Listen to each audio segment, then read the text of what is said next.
बंदी छोड़ सतगुरु रामपाल जी परमेश्वर जी की जय हो।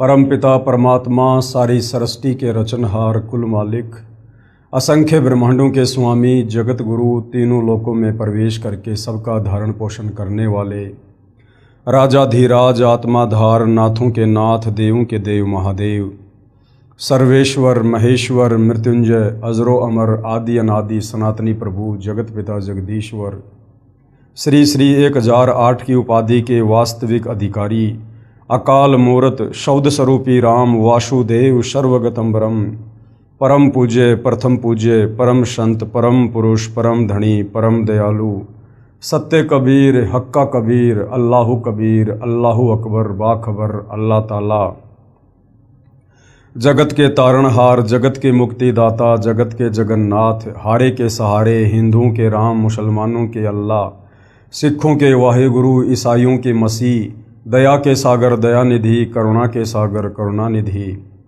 स्वयंभू परिभू संकट मोचन कष्टहरण मंगल करण दुख भंजन अविगत कबीर निर्विकार निर्विषम परमात्मा अलय अलेख सतगुरु आदि अनादि सतगुरु असली मर्यादा पुरुषोत्तम असली राम असली कृष्ण असली घनश्याम असली मुरारी राजाओं के राजा महाराजाओं के महाराजा शहंशाहों के शहंशाह सम्राटों के सम्राट भगवानों के भगवान अल्लाहों के अल्लाह प्रभुओं के प्रभु मसीहाओं के मसीह सच्चे वाहिगुरु बाबाओं के बाबा पीरों के पीर सेठों के सेठ जगत सेठ सावड़सा सेठ सर्वगुण संपन्न अनंत कोटि कलाओं के स्वामी अनंत कोटि ब्रह्मांडों के नायक योगियों में महायोगी ध्यानियों में महाध्यानी सिद्धों में परम सिद्ध ज्ञानियों में तत्वज्ञानी ब्रह्म ज्ञानी महाज्ञानी परम ज्ञानी सर्वश्रेष्ठ ज्ञानी विज्ञानी युवा कबीर समर्थ कबीर असमवात अमित ओजा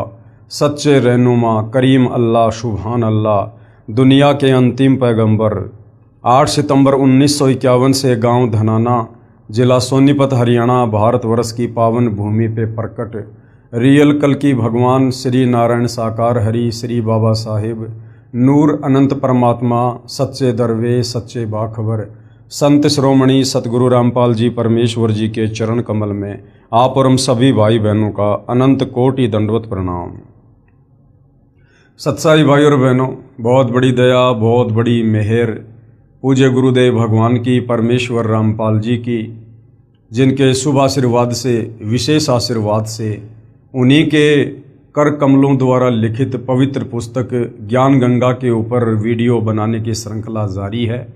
इसी श्रृंखला में आज हमारा ये 12वें नंबर का वीडियो है। अभी तक इस वीडियो में भाई और बहनों आप और हमने अध्यात्म के विषय में बहुत कुछ जाना है समझा है। विशेषकर हमने सृष्टि रचना को समझा है और सृष्टि रचना को समझे बिना हम अध्यात्म को नहीं समझ सकते।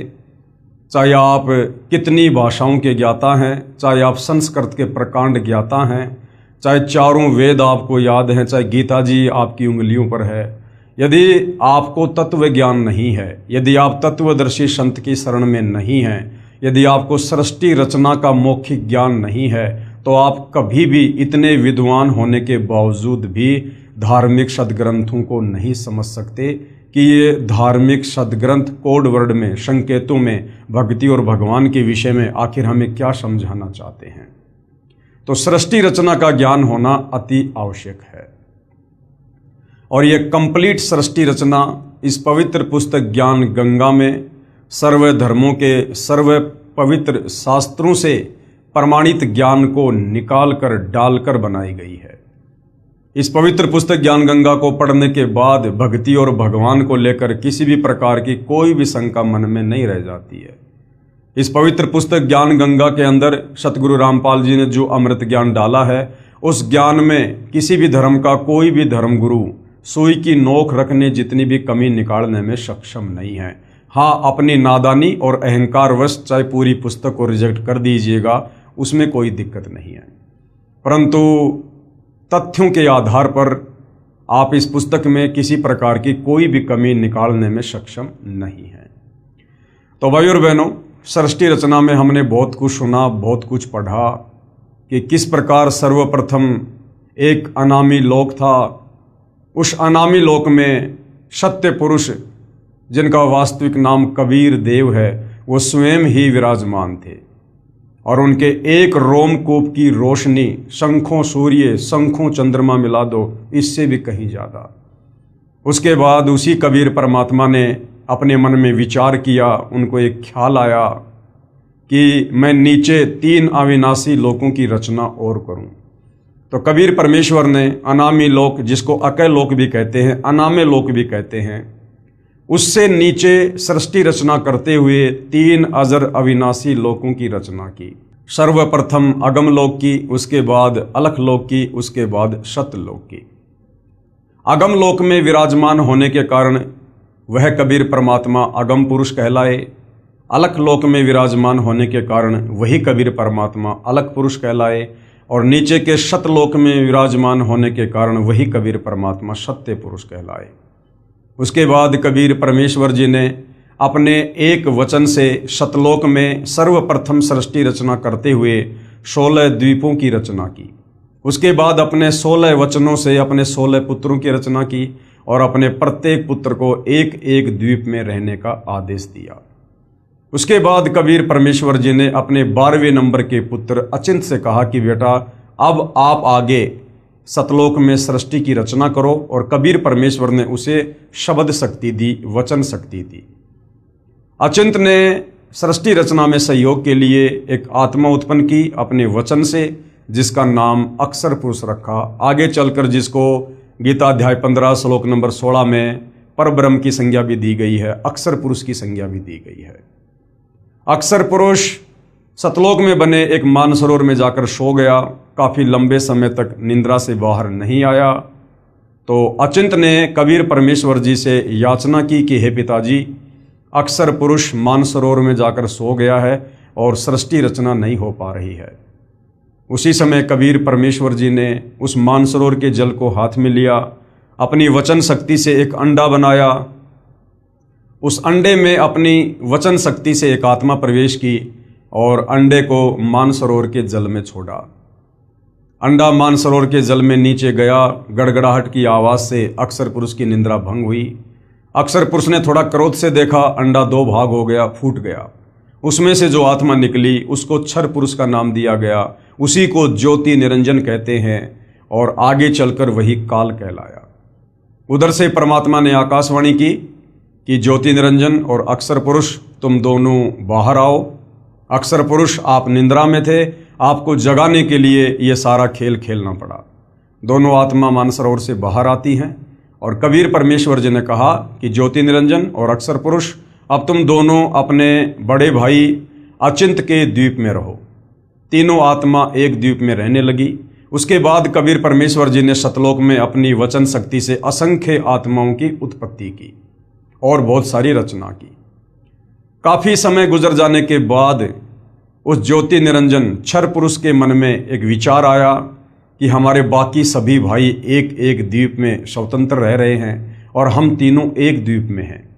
अलग से राज्य प्राप्ति की इच्छा से उसने एक पैर पर खड़ा होकर तप करना शुरू किया। जब 70 युग तक तप किया तो तप करने के दौरान परमेश्वर ने सतलोक में जितने भी आत्माओं को उत्पन्न कर दिया था, ज़्यादातर आत्माएं वहाँ पर उस क्षर पुरुष की उस नादानी पर आसक्त हो गई। जब वो तप कर रहा था हम उसको देखने जाया करते थे, हम उसकी वाहवाही किया करते थे। उधर से कबीर परमात्मा आकाशवाणी करके हमें सावधान किया करते थे कि बच्चों, इस नादान की नादानी को मत देखो। तुम्हें सतलोक में किस चीज़ की कमी है, किस बात की कमी है? तुम मौज करो, मस्ती करो, इसकी नादानी को मत देखो, ये अपने कर्म फोड़ रहा है।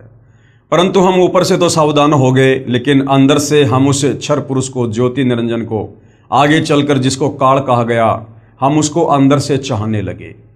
अंतर्यामी परमात्मा ने देख लिया कि ये तमाम आत्माएं जो इस ज्योति निरंजन के ऊपर आसक्त हो रही हैं और मेरे समझाने के बावजूद भी समझ नहीं रही हैं, ये आत्माएं पतिव्रता पद से नीचे गिर चुकी हैं। अब इन आत्माओं को सतलोक में नहीं रखा जा सकता। तो 70 युग तप करने के बाद कबीर परमात्मा जी ने ज्योति निरंजन से पूछा, भाई आपको क्या चाहिए, क्यों तप कर रहे हो? तो ज्योति निरंजन ने कहा कि पिताजी, मैं जहाँ रह रहा हूँ वो जगह मेरे लिए कम है, मुझे अलग से कुछ जगह दीजिए। कबीर परमेश्वर ने 70 युग तप के बदले उसे 21 ब्रह्मांड दे दिए। काल ने 21 ब्रह्मांड प्राप्त किए और अपने ब्रह्मांडों में आकर सैर सपाटे करने लगा। फिर उसके मन में आया कि खाली प्लाट का क्या करूँगा, इसमें कुछ रचना भी होनी चाहिए। रचना सामग्री प्राप्त करने के लिए फिर उसने 70 युग तप किया। और हम नादान आत्माएं जो आज इस काल के 21 ब्रह्मांड में फंसी हुई हैं, ब्रह्मा विष्णु महेश से लेकर दुर्गा से लेकर और ये जितने भी 184 योनियों में जीव जंतु हैं, हम फिर से उसके ऊपर आसक्त हुए। उधर से कबीर परमात्मा हमें सावधान भी करते रहे, लेकिन हम ऊपर से दिखावा करते रहे और अंदर से उस ज्योति निरंजन को चाहते रहे। जब फिर 70 युग तप कर लिया, तब कबीर परमेश्वर ने कहा कि भाई अब आपको क्या चाहिए। तो ज्योति निरंजन ने कहा कि पिताजी मुझे कुछ रचना सामग्री दे दो। कबीर परमेश्वर जी ने उसे 3 गुण और 5 तत्व दे दिए, रजगुण, सतगुण, तमगुण, पृथ्वी, अग्नि, वायु, आकाश और जल। ये उस समय सतलोक में सूक्ष्म रूप में क्षर पुरुष के सबसे बड़े भाई कूरम के मुकुट में थे, सूक्ष्म रूप में थे। कबीर परमेश्वर जी ने काल को उपलब्ध करवा दिए। उसके बाद उसने काफ़ी रचना अपने 21 ब्रह्मांडों में की। बाद में उसके मन में विचार आया कि मेरे अकेले का मन नहीं लग रहा है, कुछ आत्मा भी होनी चाहिए जो मेरे साथ रहें। ये विचार करके उसने 64 युग फिर तप किया।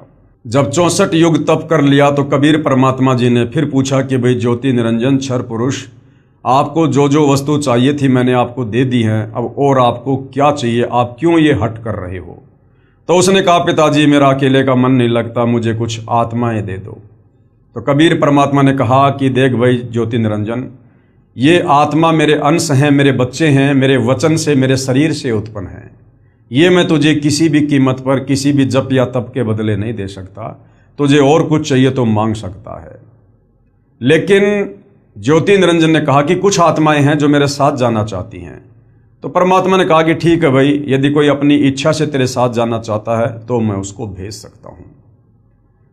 ये ज्योति निरंजन और कबीर परमात्मा हम उन तमाम आत्माओं के पास आए जो पहले से काल के ऊपर आसक्त थे।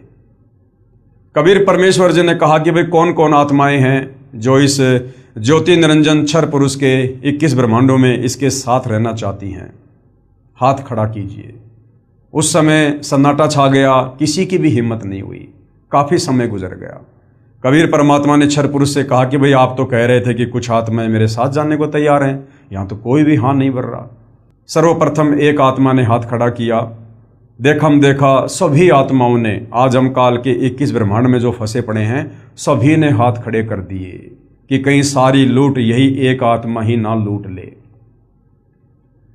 कबीर परमेश्वर जी ने कहा कि ठीक है भाई ज्योति निरंजन, इन जितनी भी आत्माओं ने तेरे साथ जाने की स्वयं की इच्छा से स्वीकृति दी है, मैं इन सब को तेरे पास अपने तरीके से भेजूंगा।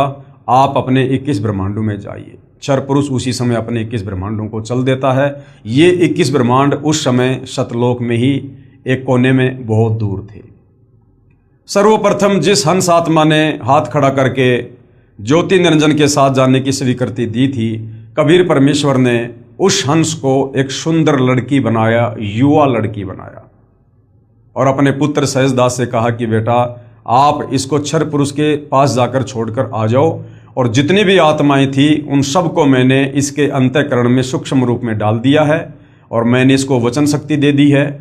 ज्योति निरंजन जितनी आत्मा चाहेगा ये बेटी अपने वचन से उत्पन्न करके उसको दे देगी। ये सारी बातें सहजदास ने क्षर पुरुष को बता दी और लड़की को वहीं छोड़कर आ गया।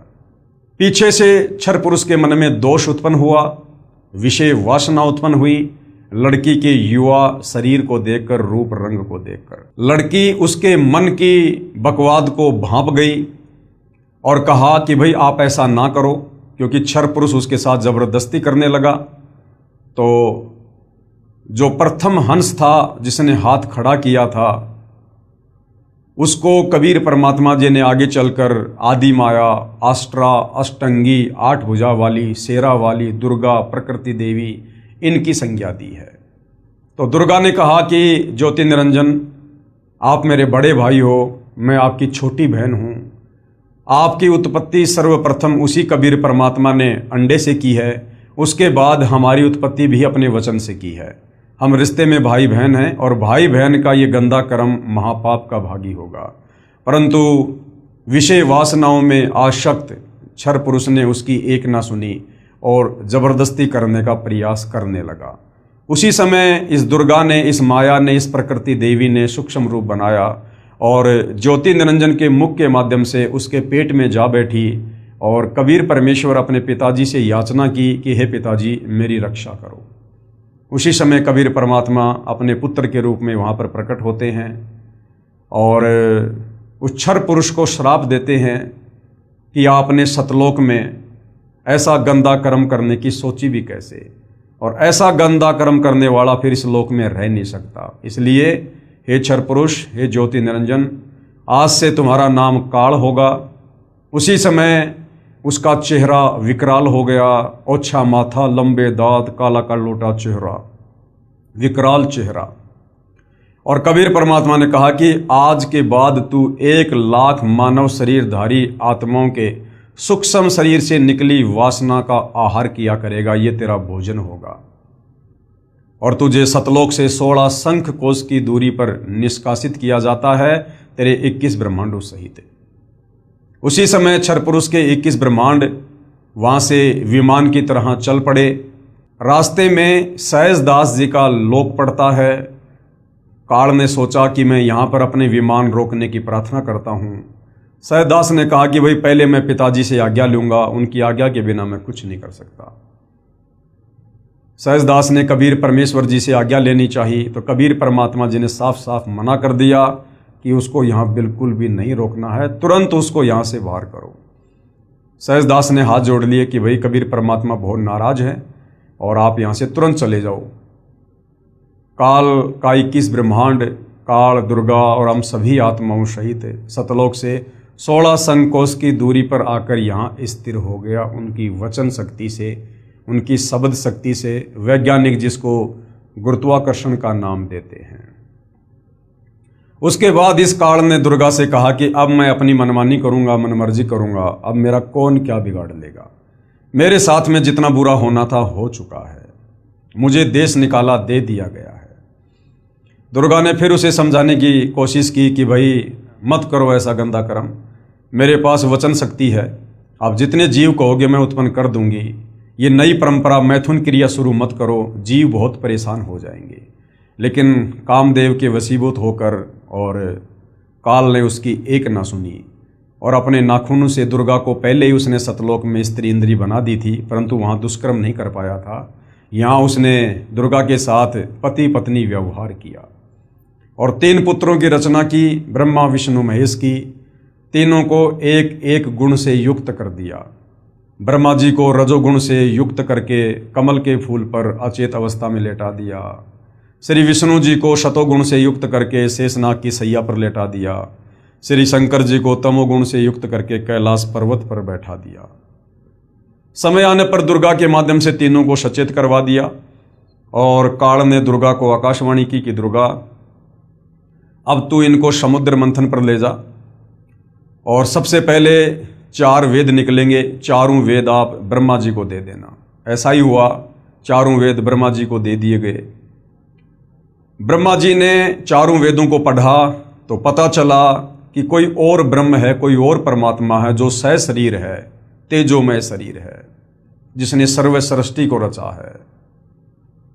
उससे पहले जब ब्रह्मा अपनी माता से पूछा करता था कि माता ये ब्रह्म कौन है, ये परमात्मा कौन है, क्या आप ही हो सारे संसार को रचने वाली, तो दुर्गा कहा करती थी कि बेटा मैं ही सब कुछ हूँ, मैं ही तेरी माँ हूँ, मैं ही तेरा पिता हूँ।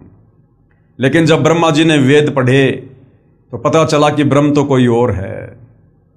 तो दुर्गा से पूछा तो दुर्गा ने सोचा कि ब्रह्मा ने वेद पढ़ लिए हैं, अब झूठ बोलना उचित नहीं होगा। पहले दुर्गा काल के डर से झूठ बोला करती थी। काल ने दुर्गा को सख्त हिदायत दे दी थी कि देख अब मेरी मजबूरी है, मैं किसी को भी अपने वास्तविक काल रूप में दर्शन नहीं दूंगा, वरना इस रहस्य का यदि मेरे तीनों पुत्रों को पता चल गया तो मेरे लिए फिर भोजन कौन तैयार करेगा। तो दुर्गा भी काल के डर के मारे अपने तीनों बेटों को सच्चाई नहीं बताया करती थी। लेकिन जब ब्रह्मा जी ने वेद पढ़े और ब्रह्मा जी ने सवाल किया तो बताना दुर्गा की मजबूरी हो गई और दुर्गा ने कहा कि हाँ बेटा तेरा पिता है, उसका नाम ब्रह्म है, लेकिन वो तुझे दर्शन नहीं देगा, उसकी अटल प्रतिज्ञा है। अपनी माता के मुख से इस प्रकार के दोगले वचन सुनकर ब्रह्मा जी को बड़ा दुख हुआ और कहा कि माता, मुझे आपकी बातों पर यकीन नहीं है। पहले जब मैं पूछा करता था तो आप कहती थी कि बेटा मैं ही तेरी माँ हूँ, मैं ही तेरा पिता हूँ, और अब आप कह रही हो कि ब्रह्म है लेकिन वो दर्शन नहीं देगा। तो माता, मुझे आपकी बातों पर यकीन नहीं है, मैं तो अपने पिता के दर्शन करूँगा। दुर्गा ने कहा, यदि उसने दर्शन नहीं दिए तो तू क्या करेगा? तो ब्रह्मा ने कहा कि मैं आपको अपनी शक्ल नहीं दिखाऊंगा। ये कहकर ब्रह्मा जी उत्तर दिशा की ओर चल दिए और 4 युगों तक ब्रह्मा जी ने समाधि लगाई, परंतु काल ने दर्शन नहीं दिए। उधर से काल ने आकाशवाणी की कि दुर्गा, सृष्टि क्यों नहीं रची जा रही है? मुझे जो 1 लाख मानव शरीरधारी आत्माओं को खाने का श्राप मिला हुआ है, मेरी भूख कैसे शांत होगी? दुर्गा ने कहा कि आपका बड़ा बेटा ब्रह्मा आपकी खोज करने के लिए निकला हुआ है, उसके बिना सृष्टि नहीं रची जा सकती। तो काल यानी ज्योति निरंजन क्षर पुरुष, वेदों में जिसको ब्रह्म कहा गया है, उसने कहा कि उसको कह दो कि मैं दर्शन नहीं दूंगा। दुर्गा ने अपनी वचन शक्ति से एक गायत्री नाम की लड़की उत्पन्न की और कहा कि बेटी जा अपने बड़े भाई ब्रह्मा को ले आ। गायत्री चली जाती है, वहाँ देखा तो ब्रह्मा जी समाधि में हैं। गायत्री ने वापस दुर्गा से ध्यान अवस्था में बात की तो दुर्गा ने बताया कि आप इसके चरण स्पर्श करो, इसकी समाधि टूट जाएगी। गायत्री ने वैसा ही किया, ब्रह्मा जी के चरण स्पर्श किए, ब्रह्मा जी की समाधि टूटी। ब्रह्मा जी ने गुस्से में आकर कहा कि उल्टा तू कौन है जिसने मेरा ध्यान भंग कर दिया, मैं तुझे श्राप दूंगा। गायत्री ने कहा कि श्राप बाद में देना, पहले मेरी बात सुन लो। मुझे माता दुर्गा ने भेजा है, तुम्हारे बिना सृष्टि नहीं रची जा रही है और माता ने तुझे बुलाया है। ब्रह्मा ने कहा कि गायत्री मैं कैसे जाऊं? मैं माता जी को कहकर आया था कि जब तक पिता के दर्शन नहीं कर लूंगा मैं आपको शक्ल नहीं दिखाऊंगा, मुझे शर्म आती है। गायत्री की मजबूरी थी, दुर्गा का आदेश था कि उसको लेकर आना है, तो कहा कि आपको चलना तो पड़ेगा। तो ब्रह्मा जी ने कहा कि मैं चल सकता हूं, मेरी एक शर्त है, अगर तुम मेरी झूठी गवाही दे दो। अगर माता पूछे कि बेटा तुझे पिता के दर्शन हुए, तो यदि मैं आपका नाम लूं तो आप मेरी झूठी गवाही दे देना कि हाँ जी, मेरे सामने ब्रह्मा जी को इसके पिता ब्रह्म ने दर्शन दिए। गायत्री ने सोचा कि कहीं मैं अकेली झूठी पड़ जाऊं, ब्रह्मा सच्चाई बता दे और मेरी अकेले की पिटाई हो जाए। तो उसने कहा कि मैं एक शर्त पर गवाही दे सकती हूं, यदि आप मेरे साथ में संभोग क्रिया करो। ब्रह्मा की भी मजबूरी थी, गायत्री की भी मजबूरी थी, दोनों ने रति क्रिया की। गायत्री ने सोचा कि क्यों ना एक गवाह और तैयार किया जाए ब्रह्मा की सहमति से, और गायत्री ने अपनी वचन शक्ति से एक लड़की उत्पन्न की जिसका नाम पोहपति रखा गया। सेम टू सेम क्रिया उस पोहपति के साथ हुई। उसको कहा गया कि आप हमारी झूठी गवाही दे देना कि ब्रह्मा जी को उसके पिता ब्रह्म ने दर्शन दिए। पोहपति ने सोचा कि कहीं मैं झूठी पड़ जाऊं, मेरी अकेले की पिटाई हो जाए, क्यों ना इन दोनों को भी शामिल किया जाए। तो पोहपति ने भी कहा कि यदि ब्रह्मा मेरे साथ रति क्रिया करे, संभोग क्रिया करे, तो मैं गवाही दे सकती हूँ। ऐसा ही हुआ। उसके बाद तीनों दुर्गा के पास आ जाते हैं और दुर्गा ने पूछा कि बेटा तुझे तेरे पिता ब्रह्म ने दर्शन दिए? तो ब्रह्मा ने कहा कि हाँ माँ, मुझे मेरे पिता ने दर्शन दिए। दुर्गा ने कहा कि कोई गवाह बता, कोई सबूत बता। ब्रह्मा जी ने कहा कि इन दोनों के सामने दिए। ब्रह्मा जी ने पहले ही उन दोनों को पट्टी पढ़ा दी थी, क्योंकि वेदों में ब्रह्मा जी ने पढ़ लिया था कि ब्रह्म का कैसा रूप है, कैसा स्वरूप है। तो ब्रह्मा जी ने पहले दोनों लड़कियों को बता दिया था, यदि माता पहचान पूछे तो बता देना कि मनुष्य दृश्य शरीर है, साकार है, तेजोमय शरीर है। दोनों लड़कियों ने कहा जी हाँ, हमारे सामने दर्शन दिए। दुर्गा बड़ी नाराज हुई कि ये काल कह रहा था कि मैं किसी को दर्शन नहीं दूंगा और ये कह रहे हैं कि हमारे को दर्शन दे दिए। दुर्गा ने ध्यान लगाया, उधर से काल ने आकाशवाणी की कि दुर्गा ये तीनों झूठ बोल रहे हैं, मैंने इनको कोई दर्शन नहीं दिए। दुर्गा नाराज हुई और थोड़ा सा टाइट होकर ब्रह्मा जी से कहा कि तुम्हारे पिता ने आकाशवाणी की है, उसने तुम्हें दर्शन नहीं दिए, तुम झूठ बोल रहे हो। तो ब्रह्मा जी हंसने लगा और कहने लगा, माता जी मुझे शर्म आ रही थी आपके पास आने में। मैं कहकर गया था कि यदि मुझे मेरे पिताजी ने दर्शन नहीं दिए तो मैं आपको अपनी शक्ल नहीं दिखाऊंगा, इसलिए मुझे झूठ बोलना पड़ा। उसी समय दुर्गा गुस्से में आई और तीनों को श्राप दे दिया। ब्रह्मा जी को श्राप दिया कि जगत में तेरी पूजा नहीं होगी और तेरे वंशज तेरे जैसे पाखंडी होंगे, ठग होंगे, दुनिया को धर्म कर्म में उलझा के रखेंगे, अपने आप को विद्वान कहेंगे लेकिन शास्त्रों का ज्ञान नहीं होगा। दूसरों को ठगना, झूठ बोलना उनका परम धर्म होगा। ब्रह्मा जी के वंशज ये ब्राह्मण, ये गुरुजन कहलाते हैं, जो शास्त्रों को पढ़ते हैं और अध्यात्म में लोगों का मार्गदर्शन करते हैं। आज वैसा ही हो रहा है। गायत्री को श्राप दिया कि तू नीचे मृतलोक में गाय बनेगी और तेरे कई कई सांड तेरे जो है वो पति होंगे। वैसा ही हुआ। और पोहपति को श्राप दिया कि तू गंदी नाली में, गंदी जगह पर उगने वाला पौधा होगी और तेरे फूल किसी काम नहीं आएंगे। ऐसा ही हुआ। उसके बाद काल ने देखा कि दुर्गा ने मेरा विधान तोड़ दिया है, या मेरे अलावा किसी को भी कुछ कहने का अधिकार नहीं है। तो काल ने गुस्से में आकर दुर्गा से कहा कि दुर्गा, तूने इन बच्चों को इतनी बड़ी सजा नहीं देनी चाहिए थी, तूने गलती की है। अब मैं तुझे श्राप देता हूं कि द्वापर युग में तू मृतलोक में द्रौपदी बनेगी और तेरे भी 5 पति होंगे। तो महाभारत के समय जो द्रौपदी थी वो दुर्गा का अंश अवतार थी, पांडव जिसके 5 पति थे। उसके बाद भाइयों और बहनों, दुर्गा ने कहा कि भाई ज्योति निरंजन काल, मैं तेरे वशीभूत हूं। मैंने अपने पैर पर खुद अपने पिता कबीर भगवान से धोखा करके कुल्हाड़ी मारी है। अब ये सजा तो मुझे भोगनी पड़ेगी। उसके बाद दुर्गा ने अपने दूसरे नंबर के पुत्र विष्णु से कहा कि बेटा, तू भी कोशिश कर ले अपने पिताजी के दर्शन करने की। तेरे बड़े भाई को तो दर्शन हुए नहीं है। विष्णु जी निकल पड़े नीचे पाताल में, शेषनाग के लोक में, ध्यान लगाने के लिए, समाधि लगाने के लिए, अपने पिता के दर्शन के लिए। उधर से शेषनाग ने देखा कि ये मेरे लोक में मेरी अनुमति के बिना बेधड़क होकर कौन आ रहा है। शेषनाग ने अपने 1000 फणों से जहर की फुकार मारी। श्री विष्णु जी का पूरा शरीर काला हो गया, नीला पड़ गया। श्री विष्णु जी ने देखा कि इस नाग ने बेवजह मेरे साथ ऐसा व्यवहार किया है, इसको मजा चखाना चाहिए।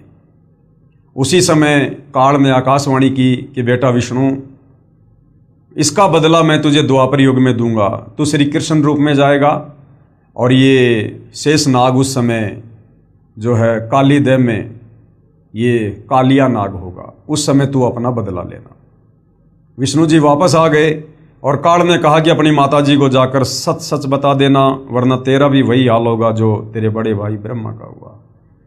वापस आने पर दुर्गा ने पूछा, बेटा तुझे तेरे पिता ने दर्शन दिए? तो विष्णु जी ने कहा कि माता जी मुझे दर्शन नहीं दिए। दुर्गा बड़ी प्रसन्न हुई और कहा, बेटा तू सतवादी होगा, जग में तेरा नाम होगा और सारे जगत में तेरी पूजा होगी, तू शतोगुण होगा। ऐसा ही हुआ। उसके बाद अपने तीसरे बेटे शंकर जी से दुर्गा ने कहा कि बेटा, तेरे दोनों भाइयों को तो पिता के दर्शन हुए नहीं, तू भी प्रयास करना चाहे तो कर ले, कहीं बाद में फिर समाधि लगा के बैठ जाए। इस मामले में शंकर जी थोड़े समझदार निकले। शंकर जी ने कहा कि माता जी, जब मेरे दोनों भाइयों को पिता ने दर्शन नहीं दिए तो मैं तो कोशिश ही नहीं करता, लेकिन माता मेरे ऊपर एक अनुग्रह कर दो, मुझे मृत्युंजय कर दो, मुझे अजरो अमर कर दो, मेरी कभी मृत्यु ना हो। क्योंकि मौत से भाई और बहनों हम सब डरते हैं, ब्रह्मा विष्णु महेश भी डरते हैं, क्योंकि हम सतलोक में थे, मरते नहीं थे, हम मृत्युंजय थे, अजरो अमर थे। आत्मा को वही चाहत यहाँ भी है। तो दुर्गा ने कहा कि बेटा ये आशीर्वाद मैं तुझे नहीं दे सकती। इस 21 ब्रह्मांड में बेटा कोई भी अजरो अमर नहीं है, कोई भी मृत्युंजय नहीं है। हाँ, मैं तुझे एक विधि बता सकती हूँ समाधि की, ध्यान की, जिससे तेरी उम्र सबसे ज़्यादा हो जाएगी। और आप और हम सब देखते हैं श्री शंकर जी सबसे ज़्यादा समाधि लगाते हैं, ज़्यादातर समाधि अवस्था में रहते हैं, श्वासों को 10वें द्वार में रोक के रखते हैं, जिससे उनकी उम्र बहुत लंबी है, क्योंकि श्वासों से हमारा शरीर निर्धारित होता है। तो बहुत ही कम श्वास श्री शंकर जी लेते हैं, जिस कारण से लंबी उम्र है। उसके बाद काल ने आकाशवाणी की कि दुर्गा आप इनको फिर से तीनों को समुद्र मंथन पर लेकर जा और जो भी वस्तु निकले तीनों को दे देना। दुर्गा ने ऐसा ही किया, तीनों को समुद्र मंथन पर बुलाया और दुर्गा ने ही अपने 3 रूप बनाकर समुद्र में गुप्त रूप में छिप गई। और समुद्र मंथन के दौरान वही दुर्गा 3 लड़कियों के रूप में निकली।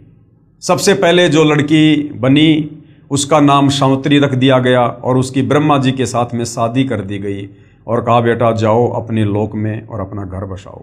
दूसरे नंबर पर जो लड़की निकली उसका लक्ष्मी नाम रखा, श्री विष्णु जी के साथ में शादी कर दी और विष्णु लोक में भेज दिया। तीसरे नंबर पर पार्वती निकली, उमा, वो शंकर जी के साथ में ब्याह दी और कहा बेटा जाओ और अपना घर बसाओ। और फिर काल आदेश से दुर्गा के द्वारा नीचे के जीवों की सृष्टि शुरू कर दी गई। ब्रह्मा जी के रजोगुण के कारण जीवों की उत्पत्ति होने लगी, शंकर जी के तमोगुण के कारण जीवों का संहार होता है, और विष्णु जी के सतोगुण के प्रभाव से हम सब मोह माया के बंधन में, मेरा बेटा, मेरी बेटी, मेरी कार, मेरी कोठी, हम इस बंधन में यहाँ पर बंधे हुए हैं। और काल इस प्रकार से अपनी खुराक तैयार यहाँ पर कर रहा है।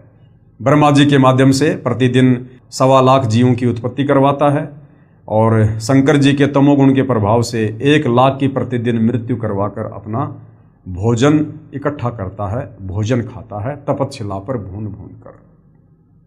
ये यहाँ का हार्ड एंड फास्ट रूल है इस काल के 21 ब्रह्मांड का। और यहाँ पर ये कोई बिजनेस करने नहीं आया था सतलोक से। जो गलती इसने सतलोक में की थी उसकी सजा ये यहाँ पर भोग रहा है, और जो गलती हम आत्माओं ने सतलोक में की थी, अपने कबीर भगवान से आस्था हटाकर पतिव्रता पद से नीचे गिर के इस काल के ऊपर आसक्ति करके हम यहाँ जन्म और मरण के चक्कर में, लक 84 योनियों के चक्कर में, नरक में हम यहाँ पर कष्ट भोग रहे हैं, जेल काट रहे हैं, कहर भोग रहे हैं। उसके बाद भाइयों और बहनों, पीछे से जो अक्सर पुरुष था, जो मानसरोवर में जाकर सो गया था, जिसको जगाने के लिए परमात्मा जी ने एक अंडा उस जल में छोड़ना पड़ा था, काफी समय बाद उस अक्सर पुरुष के मन में भी, जो उस समय सतलोक में ही था, उसके मन में भी आया कि मेरा साथी ब्रह्म ज्योति निरंजन, जिसने परमात्मा से 21 ब्रह्मांड प्राप्त किए हैं, वो तो बड़ी मौज लूट रहा होगा, बड़ा ऐश कर रहा होगा, सतलोक से भी कहीं ज़्यादा सुख भोग रहा होगा। ये सोचकर वो अक्सर पुरुष अपने साथी उस काल ब्रह्म की याद में व्याकुल रहने लगा। और सतलोक में परमात्मा ने हमें जो भक्ति दे रखी है, उस भक्ति को करते करते और ज़्यादातर ध्यान वो काल का करने लगा। कबीर परमात्मा ने देख लिया कि ये भी पतिव्रता पद से नीचे गिर गया। उसने खाना पीना छोड़ दिया, चिंतित रहने लगा, अकेला घूमने लगा, फिरने लगा। उसकी इस व्याकुलता पर सतलोक की अन्य ढेर सारी आत्मा भी उस पर आसक्त हो गई, जैसे काल को तप करते हुए देखकर उस पर आसक्त हुई थी। तो कबीर परमेश्वर ने आत्माओं को बहुत सजग किया कि बच्चों, आप इस नादानी की नादानी को मत देखो, आप वो गलती मत करो। दूसरा, जितनी भी आत्माएं सतलोक में शेष थी, उन्होंने सोचा कि काल ब्रह्म के साथ जितनी भी आत्माएं हाथ खड़ा करके जा चुकी हैं, वो आत्माएं तो बहुत सुख भोग रही होंगी। बाकी आत्माओं के मन में भी दोष आ गया, काश हम भी हाथ खड़ा कर देते तो आज काल के 21 ब्रह्मांड में सुख भोग रहे होते। लेकिन भाइयों और बहनों, आप और हमें पता है हम यहाँ पर क्या सुख भोग रहे हैं। हम तो यहाँ पर कहर भोग रहे हैं, कहर, नरक में भयंकर यातना भोग रहे हैं। मनुष्य जन्म प्राप्त करके भी हम सुखी नहीं हैं।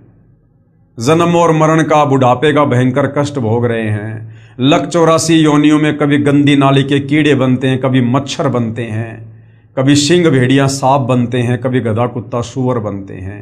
यहाँ हमारी दुर्गति पे दुर्गति हो रही है। हम तो यहाँ सजा भोग रहे हैं, नरक भोग रहे हैं। लेकिन उन आत्माओं को क्या पता था। और हम आत्माओं के विषय में ये सोचकर कि वो तो काल के 21 ब्रह्मांड में सुख भोग रहे होंगे, उनकी आस्था धीरे धीरे धीरे धीरे और काल के 21 ब्रह्मांड की तरफ हो गई। कबीर परमेश्वर ने देख लिया कि ये सभी आत्माएं पतिव्रता पद से नीचे गिर चुकी हैं, अब इनका सतलोक में रहना उचित नहीं है। तो कबीर परमात्मा जी ने अक्सर पुरुष से कहा कि बेटा आपको क्या चाहिए, क्यों चिंतित हो, किस बात की कमी है आपको। उसने कहा जी मुझे कुछ अलग से राज्य प्रदान कर दो। कबीर परमात्मा ने उसको 7 शंख ब्रह्मांड दे दिए, 7 शंख, नील शंख। और बाकी जितनी भी आत्माएं थी जो अक्सर पुरुष के ऊपर आसक्त हो गई थी, उसकी व्याकुलता पर कबीर परमेश्वर ने वही खेल खेला। अक्सर पुरुष ने कहा जी मुझे भी कुछ आत्मा दे दो। परमात्मा ने कहा देख बेटा आत्मा नहीं दे सकता, अगर कोई तेरे साथ अपनी इच्छा से जाना चाहते हैं तो मैं दे सकता हूं। तो काफ़ी आत्माएं उसके ऊपर आसक्त हो चुकी थी। तो कबीर परमेश्वर जी ने तमाम आत्माओं से कहा कि बच्चों कौन कौन इसके साथ जाना चाहता है। असंख्य आत्माओं ने हाथ खड़े कर दिए और सर्वप्रथम जिस हंस आत्मा ने हाथ खड़ा किया उसकी पहले की बात ही एक सुंदर युवा लड़की बनाया और अक्षर पुरुष के पास भेज दी। परमात्मा देखना चाहते थे कि अक्षर पुरुष भी वही गलती करेगा जो उच्छर पुरुष ने की, लेकिन अक्षर पुरुष ने वो गलती नहीं की। और अक्षर पुरुष ने जो प्रथम हाथ खड़ा करने वाली हंस आत्मा को कबीर परमात्मा ने युवा लड़की बनाया था, जिसको ईश्वरी माया का नाम दिया गया। उस ईश्वरी माया की सहमति से, उसकी रजा से उन दोनों ने शारीरिक संबंध बनाए, जिस कारण से अक्षर पुरुष के लोक में तपतशिला का कष्ट नहीं है। अक्षर पुरुष को 1,00,000 मानव शरीरधारी आत्माओं को नित खाने का श्राप नहीं लगा, परंतु शतलोक से अवश्य उनको निष्कासित कर दिया गया और तमाम आत्माओं को। और अक्षर पुरुष के लोक में भी वही सजा है, एक तपतशिला को छोड़कर, जो सजा आप और हम यहाँ काल के 21 ब्रह्मांड में भोग रहे हैं। जन्म मरण का कष्ट, नरक का कष्ट, स्वर्ग में जाना, लक 84 योनियों में गधा कुत्ता सुअर बनना, और कर्म आधार से जो है सारे कार्य होना, और रोजी रोटी के लिए मेहनत करना, मजदूरी करना, सारे कार्य वहाँ भी ज्यों के त्यों हैं जैसा यहाँ पर काल के 21 ब्रह्मांड में है। उसके बाद भाइयों और बहनों, हम तमाम आत्माएं, वो चाहे काल के 21 ब्रह्मांड में हों, चाहे अक्षर पुरुष के साथ संग ब्रह्मांडों में हों, हम यहाँ पर अपने कर्म भोगने लगे, कष्ट भोगने लगे, और आत्मा अपने परमात्मा को रह रहकर याद करने लगी। तो कबीर परमेश्वर बड़े दयालु हैं, बड़े रहनुमा हैं, उनसे हमारा कष्ट देखा नहीं गया। और कबीर परमात्मा रह रहकर और इस काल के 21 ब्रह्मांड में अपने पुत्रों का रूप बनाकर आते रहते हैं, हमें संभालते रहते हैं। तत्वदर्शी संत के रूप में आकर सतगुरु बनकर हमें यहाँ पर सच्चा ज्ञान देते हैं, सृष्टि रचना बताते हैं कि बच्चों तुम कैसे सतलोक में रहा करते थे, कितने सुख भोगा करते थे, सतलोक में कैसे कैसे सुख हैं, और तुम अपनी गलती से सतलोक के सुखों को ठोकर मारकर इस काल के जाल में फंसकर यहाँ पर जेल काट रहे हो, नरक भोग रहे हो। अब भी अगर तुम मेरी बात मान जाओगे, मेरे वचनों पर विश्वास करोगे, मेरे द्वारा दी गई भक्ति करोगे, मेरे कहे अनुसार चलोगे, तो मैं तुम्हें इस काल के 21 ब्रह्मांड से बाहर कर दूंगा, मैं तुम्हें शतलोक बैठा दूंगा, तुम्हारे निज लोक में वापस पहुंचा दूंगा, जहां सर्व सुख है, जहां कभी बुढ़ापा नहीं है, वहां मृत्यु नहीं है, वहां लक 84 योनियों का कष्ट नहीं है, वहां पर रोजी रोटी का कोई झंझट नहीं है, सब कुछ अपने पिताजी के भंडार से तुम्हें मिलेगा। जिन आत्माओं ने कबीर परमेश्वर जी के वचनों पर विश्वास किया, उन आत्माओं का उन्होंने उद्धार किया। और आज पुनः भाइयों और बहनों, आप और हमारा परम सौभाग्य, वही कबीर परमात्मा जी, सारी सृष्टि के मालिक, जिन्होंने 7 संग ब्रह्मांड अक्षर पुरुष को दिए, 21 ब्रह्मांड इस काल ज्योति निरंजन को दिए, और जिसने ऊपर के चारों अविनाशी लोकों की रचना की, सर्व ब्रह्मांडों का कुल मालिक है। वेद, गीता, कुरान, पुराण, बाइबल, गुरु ग्रंथ साहिब जिसकी महिमा गाते हैं, आज वही कबीर परमात्मा, कबीर अल्लाह इस धरती पर 8 सितंबर 1951 को सतगुरु रामपाल जी के नाम से पुनः जगत गुरु, तत्वदर्शी, सतगुरु बनकर प्रकट है। हमें वही सृष्टि रचना सुना रहे हैं, पढ़ा रहे हैं, ताकि हम अपने पिता के वचन पर यकीन कर सकें और इस काल के कष्टों से परिचित होकर हम सतलोक जाने की तैयारी कर सकें। जो जो आत्माएं उनके वचनों पर विश्वास कर लेंगी, आजीवन मर्यादा में रहकर भक्ति करेंगी, उन आत्माओं का ही कल्याण संभव है। तो भाइयों और बहनों, आप और हमें कैसे यकीन हो कि ये सृष्टि रचना सही है, जो पवित्र पुस्तक ज्ञान गंगा में सतगुरु रामपाल जी ने हमें बताई है, हमें समझाई है। जिस सृष्टि रचना पर यकीन किए बिना हम वापस सतलोक नहीं जा सकते हैं, इसके लिए सतगुरु रामपाल जी ने इस पवित्र पुस्तक ज्ञान गंगा से हमारे को बहुत सारे धर्मशास्त्रों से प्रमाण दिए हैं। वेदों से हमारे को सृष्टि रचना को प्रमाणित करके दिखाया है। पवित्र श्री मद् भगवत गीता जी से सृष्टि रचना को प्रमाणित करके दिखाया है। हमारे को ईसाइयों की बाइबल से, मुसलमानों की कुरान शरीफ से और अन्य जितने भी धार्मिक ग्रंथ हैं, उन सब से हमारे को प्रमाणित करके दिखाया है।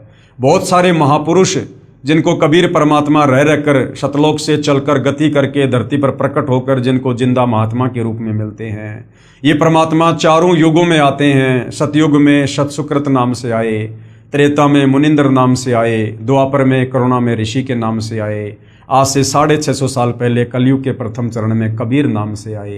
रह रहकर परमेश्वर ने इसी सृष्टि रचना का ज्ञान दिया जो आज सर्व धर्मशास्त्र उसका समर्थन कर रहे हैं।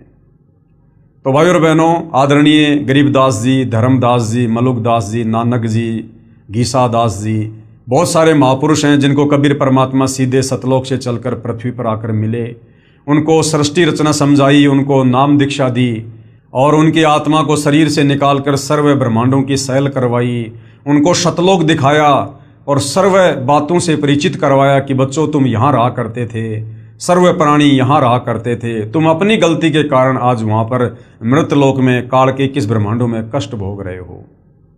और उन महापुरुषों ने फिर कबीर परमेश्वर की रजा से, उनकी दया से और कलम तोड़ महिमा उस अमृत ज्ञान की अपने ग्रंथों के माध्यम से की है। आपको आदरणीय धर्मदास जी की जो लेखनी से लिखित कबीर सागर है, जिसको पांचवा वेद सूक्ष्म वेद भी कहते हैं, आपको उसमें भी दिखाया गया कि जो सृष्टि रचना कबीर परमात्मा ने 650 साल पहले धर्मदास जी के माध्यम से कबीर सागर में लिखवाई थी, आज हर धर्म के धर्म ग्रंथ वेद, गीता, कुरान, पुराण उसका ज्यों का त्यों समर्थन कर रहे हैं। आदरणीय गरीबदास जी के सदग्रंथ साहिब से आपको वाणियाँ बताई गई सृष्टि रचना को लेकर, हमारे शास्त्र उसका ज्यों का त्यों समर्थन कर रहे हैं। तो भाइयों और बहनों, आप और हमें यकीन होना चाहिए, विश्वास हो जाना चाहिए कि आज वर्तमान में सतगुरु रामपाल जी जो बातें हमें सृष्टि रचना को लेकर बता रहे हैं, अध्यात्म को लेकर बता रहे हैं, भक्ति और भगवान को लेकर बता रहे हैं और सर्व धर्मशास्त्र उसका समर्थन कर रहे हैं, तो बात ज्यों की त्यों है। और यदि हमने काल के कहर से बाहर निकलना है, 21 ब्रह्मांडों के इस जन्म मरण के दीर्घ रोग से छुटकारा पाना है, लख 84 योनि के कष्टों से, नरक की यातनाओं से छुटकारा पाना है, तो हमने अपने गुरुदेव पर पूर्ण विश्वास करना होगा। उनकी भक्ति को हमने रुचि लेकर लगन के साथ समर्पित होकर मर्यादाओं में रहकर करनी पड़ेगी। और इसी जगत गुरु तत्वदर्शी सतगुरु रामपाल जी की रजा से, इनकी मेहरबानी से हम सतलोक जा सकते हैं। तो लास्ट में भाइयों और बहनों, एक महापुरुष और बच जाते हैं जो पंडित रामानंद जी के नाम से जाने जाते हैं, जिनका जन्म आज से लगभग 650 साल पहले हुआ, कबीर जी के समकालीन थे। और कबीर जी ने उस आत्मा को 650 साल पहले अपना मुंह बोला गुरु धारण किया था, गुरु शिष्य परंपरा को बनाए रखने के लिए। अन्यथा जगत गुरु कबीर जी को, सारी सृष्टि के मालिक को गुरु बनाने की कोई आवश्यकता नहीं है। तो भाइयों और बहनों, पंडित रामानंद जी ने किस प्रकार से कबीर परमेश्वर जी के द्वारा रची गई सृष्टि का समर्थन किया है और किस प्रकार से पंडित रामानंद जी को, जो चारों वेदों के, गीता जी के मर्मज्ञ ज्ञाता थे, संस्कृत के विद्वान थे, किस प्रकार से कबीर परमेश्वर जी ने मात्र 5 वर्ष की लीलामय आयु में, जब पंडित रामानंद जी 104 वर्ष की उम्र में थे, और उनको अध्यात्म के विषय को लेकर किस प्रकार से उनको मात दी और पंडित जी को कबीर परमेश्वर के आगे नतमस्तक होना पड़ा, उनकी शरण में आना पड़ा। तो भाइयों और बहनों, आज हम पंडित रामानंद जी और कबीर परमेश्वर जी के विषय को लेकर कुछ जानकारियां प्राप्त करेंगे। ये पवित्र पुस्तक ज्ञान गंगा है, पेज नंबर है 82 और यहाँ पर आगे जो आज का टॉपिक है उसकी जो हेडलाइन है वो आप जियों के सामने है। कबीर प्रभु यानी कबीर परमात्मा, कबीर परमेश्वर द्वारा आदरणीय रामानंद जी के आश्रम में 2 रूप धारण करना। देखो भाइयों और बहनों, यहाँ पर स्वामी शब्द लिखा हुआ है। ये स्वामी शब्द इसलिए लिखा गया है क्योंकि कबीर परमेश्वर जी ने 650 साल पहले आदरणीय रामानंद जी को गुरु शिष्य परंपरा बनाए रखने के लिए, संसार में दिखावे के लिए और अपना गुरु धारण किया था। इसलिए वो अपने मुंह बोले गुरुदेव को स्वामी कहकर संबोधित किया करते थे। और गुरु केवल इसलिए धारण किया था भाइयों और बहनों कि इस पृथ्वी पर गुरु बनकर ही ज्ञान दिया जा सकता है, तो गुरु शिष्य परंपरा बनी रहे। अगर कबीर जी 650 साल पहले जो स्वयं जगत गुरु हैं, उनको गुरु की आवश्यकता नहीं, अगर वे गुरु ना बनाते और आज यदि सतगुरु रामपाल जी हमारे गुरु बनकर हमें ज्ञान देते और वही कबीर जी का ज्ञान बताते, तो ये नकली संत काल प्रेरणा से हमें भक्ति नहीं करने देते और हमें विचलित कर देते कि भक्ति करने के लिए गुरु बनाने की क्या आवश्यकता है। कबीर जी ने कौन सा 650 साल पहले गुरु बनाया था। इसलिए गुरु शिष्य परंपरा को बनाए रखने के लिए परमात्मा ने एक लीला की थी। तो कबीर परमेश्वर जी अपने शब्दों में अपने मुंह बोले गुरुदेव को स्वामी कह रहे हैं, जबकि आज वर्तमान में हमारे स्वामी, हमारे गुरु, हमारे परमात्मा सतगुरु रामपाल जी हैं। उनके अलावा यदि हम किसी को स्वामी कहकर संबोधित करेंगे तो भाइयों और बहनों, अध्यात्म की दृष्टि से ये उचित नहीं है। तो हम स्वामी की जगह श्री शब्द यूज करेंगे, आदरणीय शब्द यूज करेंगे, पंडित शब्द यूज करेंगे। कबीर परमात्मा द्वारा आदरणीय रामानंद जी के आश्रम में 2 रूप धारण करना। एक दिन आदरणीय रामानंद जी का कोई शिष्य कहीं पर सत्संग कर रहा था। कबीर साहिब वहां पर चले गए। वहां ऋषि जी श्री विष्णु पुराण की कथा सुना रहा था। वह कह रहा था कि भगवान विष्णु जी सारी सृष्टि के रचनहार हैं। जैसा पंडित रामानंद जी ने अपने शिष्यों को पाठ पढ़ाया था, क्योंकि वो विष्णु जी के उपासक थे, तो विष्णु जी की महिमा आगे उनके शिष्य किया करते थे, जगह जगह जाकर कथा सुनाया करते थे। तो ऐसा ही एक शिष्य विष्णु जी की कथा कर रहा था और कह रहा था कि श्री विष्णु जी ही सारी सृष्टि के रचनहार हैं, यही पालन करता हैं, यही राम और श्री कृष्ण रूप में अवतार आने वाली परम शक्ति हैं, ये अजन्मा हैं, श्री विष्णु जी के कोई माता पिता नहीं है। जबकि हमने सृष्टि रचना में पढ़ा कि ये काल और दुर्गा, ये ब्रह्मा विष्णु महेश के माता पिता हैं। इस काल ने दुर्गा के साथ पति पत्नी व्यवहार करके 3 पुत्रों की रचना की, ब्रह्मा विष्णु महेश की, अर्थात ब्रह्मा विष्णु महेश का जन्म हुआ है, इनकी मृत्यु होती है। पवित्र गीता जी अध्याय 14 श्लोक नंबर 3 और 4 इसके जो है ये प्रमाण है। कबीर ईश्वर यानी कबीर ईश्वर ने ये सारी चर्चा सुनी। 5 वर्ष की लीला में आयु में उस समय कबीर परमात्मा उस कथा में बैठे हुए थे। उन्होंने सारी कथा सुनी। सत्संग के बाद कबीर परमेश्वर ने कहा, ऋषि जी क्या मैं एक सवाल पूछ सकता हूं? ऋषि जी ने कहा कि हाँ बेटा पूछो। वहां सैकड़ों की संख्या में भक्तजन उपस्थित थे। अब वो भक्तजन कौन थे? बेचारे अनपढ़ थे, जुलाहे थे, कोई पंडित जी थे, कोई अन्य जाति से थे, जिनको संस्कृत का ज्ञान नहीं था, जिनको शास्त्रों का ज्ञान नहीं था। जैसा पंडित जी सुना दिया करते थे लोग वैसा ही मान लिया करते थे। तो वहां सैकड़ों की संख्या में भक्तजन उपस्थित थे। कबीर देव ने कहा कि आप विष्णु पुराण से सत्संग सुना रहे थे कि श्री विष्णु जी परम शक्ति हैं, इन्हीं से ब्रह्मा और शिव की उत्पत्ति हुई है। ऋषि जी ने कहा कि मैं जो सुनाता हूं विष्णु पुराण में ऐसा ही लिखा हुआ है। कबीर साहिब जी ने कहा कि ऋषि जी मैंने तो आपसे संशय निवारण के लिए प्रार्थना की है, आप शुभ मत होइए। यानी पंडित जी ने थोड़ा गुस्से में आकर कहा कि बालक मैं वही सुना रहा हूं जो इसमें विष्णु पुराण में लिखा है, तो मेरे को झूठा समझ रहा है क्या? तो 5 वर्ष की लीला में आयु में कबीर परमात्मा ने कहा कि पंडित जी नाराज मत होइए, मैं तो आपसे सवाल कर रहा हूं। और कबीर परमात्मा ने कहा एक दिन मैंने शिव पुराण सुना था, यानी आपके जैसा कोई पंडित था, शिव पुराण की कथा कर रहा था। उसमें वह महापुरुष सुना रहे थे कि भगवान शिव से विष्णु और ब्रह्मा की उत्पत्ति हुई है, और तुम कह रहे हो कि श्री विष्णु जी से ब्रह्मा और शिव की उत्पत्ति हुई। आप तो उल्टा बता रहे हो। और इस बात का जो प्रमाण है वो वर्तमान में कहां है भाइयों और बहनों? जो बातें कबीर परमात्मा ने पंडित रामानंद जी के शिष्य से पूछी थी, आज उसका प्रमाण कहां है?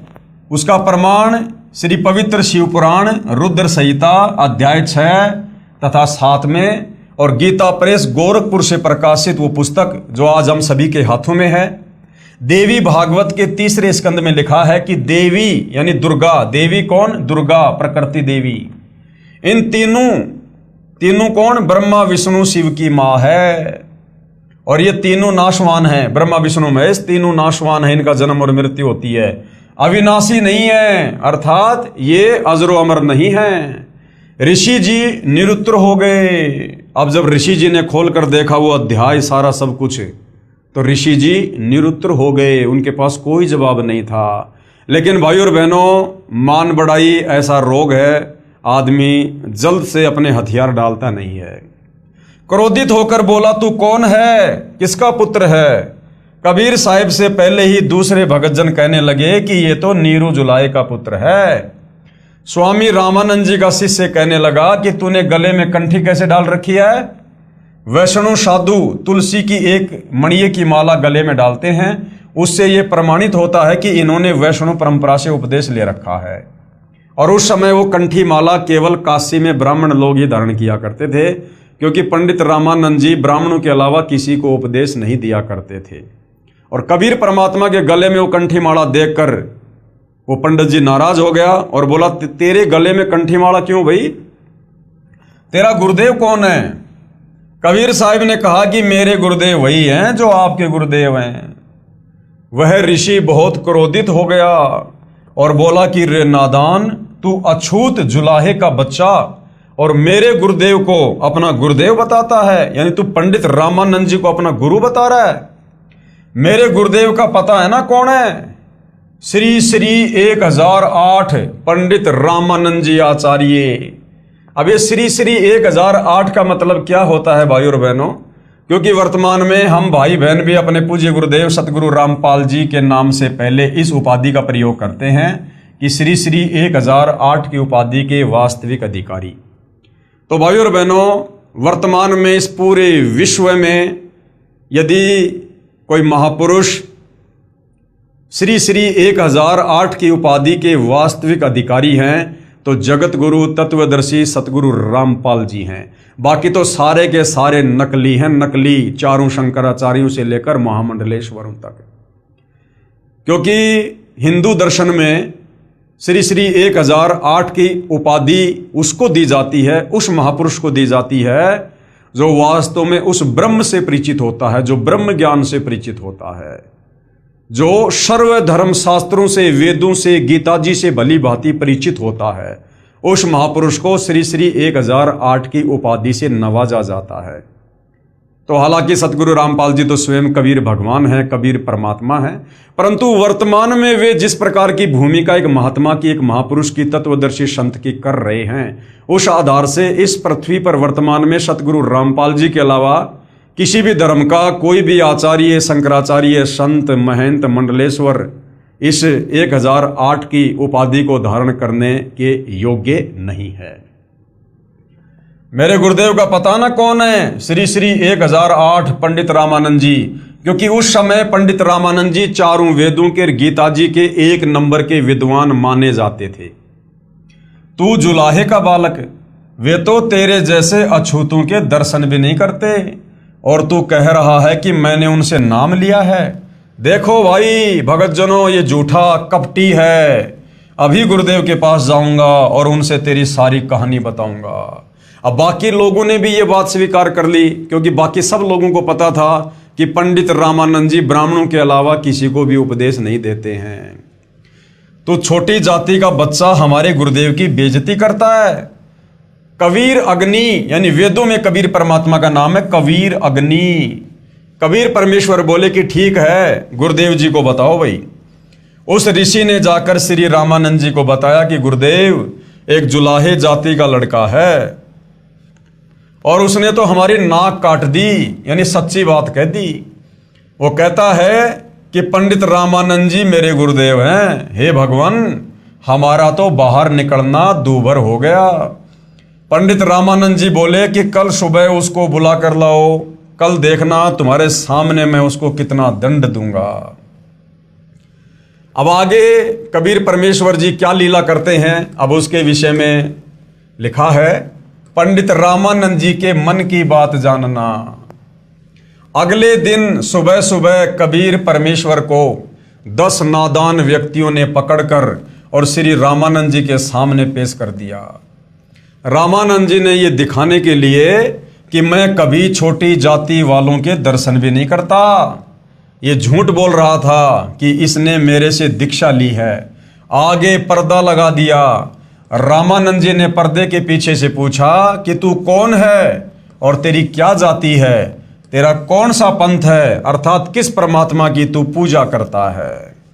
तो भाइयों और बहनों, आदरणीय गरीबदास जी महाराज जो आज से लगभग 300 वर्ष पहले गांव छुडानी, जिला झज्जर, हरियाणा में हुए हैं और कबीर परमेश्वर का साक्षात्कार करने के बाद उन्होंने किस प्रकार से पंडित रामानंद जी और कबीर परमेश्वर जी की 650 साल पहले उस वार्तालाप को अपनी अमृतवाणियों के माध्यम से अपने अमर ग्रंथ सदग्रंथ साहिब में लिखा है, क्योंकि कबीर परमेश्वर जी ने उनको दिव्य दृष्टि प्रदान कर दी थी। रामानंद अधिकार सुन जुल्हा अक जगदीश, दास गरीब विलंब ना ताहि नवावत शीस। रामानंद को गुरु कहे तन से नहीं मिलाप, दास गरीब दर्शन भये पैड़ लगी जूं लात। पंथ चलत ठोकर लगी राम नाम कह दीन, दास गरीब कसर नहीं सीख लई परवीन। आडा पर्दा लाए कर रामानंद बुजंत, दास गरीब कुलंग छवि अदर डाक कुदंत। कौन जात कुल पंथ है कौन तुम्हारा नाम, दास गरीब आधीन गति बोलत है बल जाऊं। अब कबीर परमेश्वर जी ने क्या जवाब दिया अपने गुरुदेव को, मुंह बोले गुरुदेव को। उत्तर कबीर जी का, जाति हमारी जगत गुरु परमेश्वर पद पंथ, दास गरीब लिखित पर नाम निरंजन कंत। फिर पंडित रामानंद जी क्या बोले, रे बालक सुन दुर्बुद्धि घटमट तन आकार, दास गरीब दर्द लग्या हो बोले सिरजनहार। तुम मन के पालवा जुल्हे के घर बास, दास गरीब अज्ञान गति एतो दृढ़ विश्वास। मान बढ़ाई छाड़ कर बोलो बालक बैन, दास गरीब अधम मुखी एता तुम घट फैन। तर्क तलु से बोलते रामानंद सुर ज्ञान, दास गरीब कुजात है आखिर नीच निदान। परमेश्वर कबीर जी ने प्रेम पूर्वक उत्तर दिया और क्या कहा, मैं के बदन खुलास कर सुन स्वामी परवीन, दास गरीब मनी मरे मैं आजिज आधीन। मैं अविगत गत से परे चार वेद से दूर, दास गरीब दसों दिशा सकल सिंध भरपूर।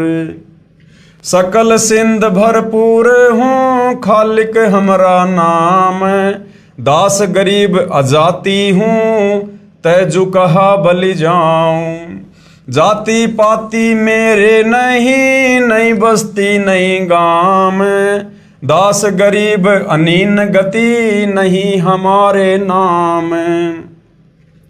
नाद बिंद मेरे नाही नहीं गुदा नहीं गात, दास गरीब शब्द सजा नहीं किसी का साथ। सब संगी बिछरू नहीं आदि अंत बहु जाही, दास गरीब सकल वशों बाहर भीतर माही। ए स्वामी सृष्टा में सृष्टि हमारे तीर, दास गरीब अधर बसूं अविगत सत्य कबीर। पोमी धरनी आकाश में मैं व्यापक सब ठोर, दास गरीब न दूसरा हम समतुल नहीं और। हम दासन के दास हैं करता पुरुष करीम, दास गरीब अवधूत हम ब्रह्मचारी सीम। सुन रामानंद राम हम मैं बावन नरसिंह, दास गरीब कली कली हम ही से कृष्ण अभंग। हम ही से इंद्र कुबेर है ब्रह्मा विष्णु महेश, दास गरीब धर्म ध्वजा धरणी रसातल शेष। सुन स्वामी सतभाख हूँ झूठ न हमरे रिंच, दास गरीब हम रूप बिना और शकल पर पंच। गोता मारूं स्वर्ग में फिर बैठूं पाताल, दास गरीब ढूंढत फिरूं हीरे माणक लाल। इस दरिया कंकर बहुत लाल कहीं कहीं ठावे, गरीब दास माणिक चुगे हम मुरजीवा नाव। मुरजीवा माणिक चुगे कंकर पत्थर डारी, दास गरीब डोरी अगम उतरो शब्द आधार। अब क्या अनुवाद किया है परमात्मा जी ने, क्या क्या वार्ता हुई। यदि मेरी जाति पूछ रहे हो तो मैं जगत गुरु हूं। पंडित रामानुजन ने पूछा, रे बालक तेरी क्या जाति है, तेरा क्या पंथ है, तू कौन भगवान की पूजा करता है। तो कबीर परमेश्वर जी ने जिस प्रकार एक योग्य शिष्य और कितनी आधीनी से अपने गुरुदेव के आगे खड़ा होकर वार्तालाप करता है, उसको दर्शाया है। यदि मेरी जाति पूछ रहे हो तो मैं जगत गुरु हूं। अब 5 वर्ष की लीला में आयु में कबीर परमात्मा कह रहे हैं कि मैं जगत गुरु हूं, सारे संसार को ज्ञान देने वाला। वेदों में लिखा है कि जगत गुरु यानी सारी सृष्टि को ज्ञान प्रदान करने वाले कबीर प्रभु हैं। जगत गुरु कौन है? स्वयं कबीर परमात्मा। तो वर्तमान में धरती पर जगत गुरु की वास्तव में सत्य भूमिका कौन कर रहे हैं? सतगुरु रामपाल जी। और जगत गुरु कौन हो सकते हैं? जगत गुरु सारी सृष्टि को ज्ञान प्रदान करने वाले कबीर प्रभु।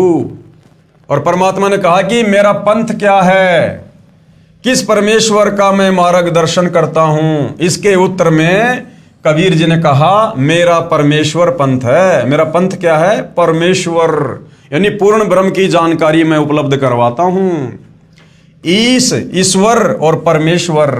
ईश कहते हैं इस ब्रह्म को, काल को, और ईश्वर कहते हैं इस अक्षर पुरुष को, पर ब्रह्म को, और परमेश्वर हैं कबीर परमात्मा, परम अक्षर ब्रह्म। ईश, ईश्वर, परमेश्वर। दूसरे शब्दों में इनको ब्रह्म, परब्रह्म और पूर्ण ब्रह्म। और तीसरे शब्दों में क्षर पुरुष, अक्षर पुरुष और परम अक्षर पुरुष। मैं उस सर्वोच्च शक्ति, सुप्रीम पावर परमेश्वर का मार्गदर्शन करने आया हूं, कि मैं सतलोक की जानकारी देने आया हूं। मेरा परमेश्वर पंथ है। जो अनंत कोटि ब्रह्मांड के रचयिता और धारण पोषण करने वाले हैं।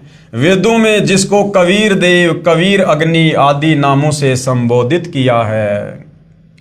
ईश व क्षर पुरुष तो ब्रह्म को कहा जाता है। ईश या क्षर पुरुष ये किसको कहा जाता है? इस ब्रह्म को, इस काल को कहा जाता है, जो केवल 21 ब्रह्मांड का ही स्वामी है। फिर परब्रह्म व अक्षर पुरुष ये ईश्वर को कहा जाता है। ईश्वर, परब्रह्म व अक्षर पुरुष को ईश्वर कहा जाता है, जो 7 संग ब्रह्मांडों का स्वामी है। तथा परम अक्षर पुरुष को पूर्ण ब्रह्म व परमेश्वर कहा जाता है, जो असंख्य ब्रह्मांडों का स्वामी है, अर्थात कुल का मालिक है। और इसलिए कबीर जी ने श्री रामानंद जी से कहा कि मेरा पंथ परमेश्वर की प्राप्ति वाला है। गीता जी अध्याय 15 श्लोक नंबर 17 में लिखा है कि वास्तव में अविनाशी परमेश्वर तो कोई और ही है, और वही तीनों लोकों में प्रवेश करके सबका धारण पोषण करता है। कौन से तीनों लोकों में? ऊपर के जो लोक परमात्मा ने रचे थे 3 लोक, अजरो अविनाशी, अगम लोक, अलख लोक, सतलोक, उन लोकों में निवास करने वाली जितनी भी आत्माएं हैं उन सब का पालन पोषण कबीर परमात्मा ही करते हैं। तो ऊपर के तीनों लोकों को एक लोक की संज्ञा दी गई है। उसके बाद परब्रह्म के 7 संग ब्रह्मांडों को एक लोक की संज्ञा दी गई है। फिर इस काल ब्रह्म के 21 ब्रह्मांडों को भी एक लोक की संज्ञा दी गई है। इस प्रकार ये 3 लोक हैं, काल के 21 ब्रह्मांड, अक्षर पुरुष के 7 संग ब्रह्मांड और ऊपर के लोक।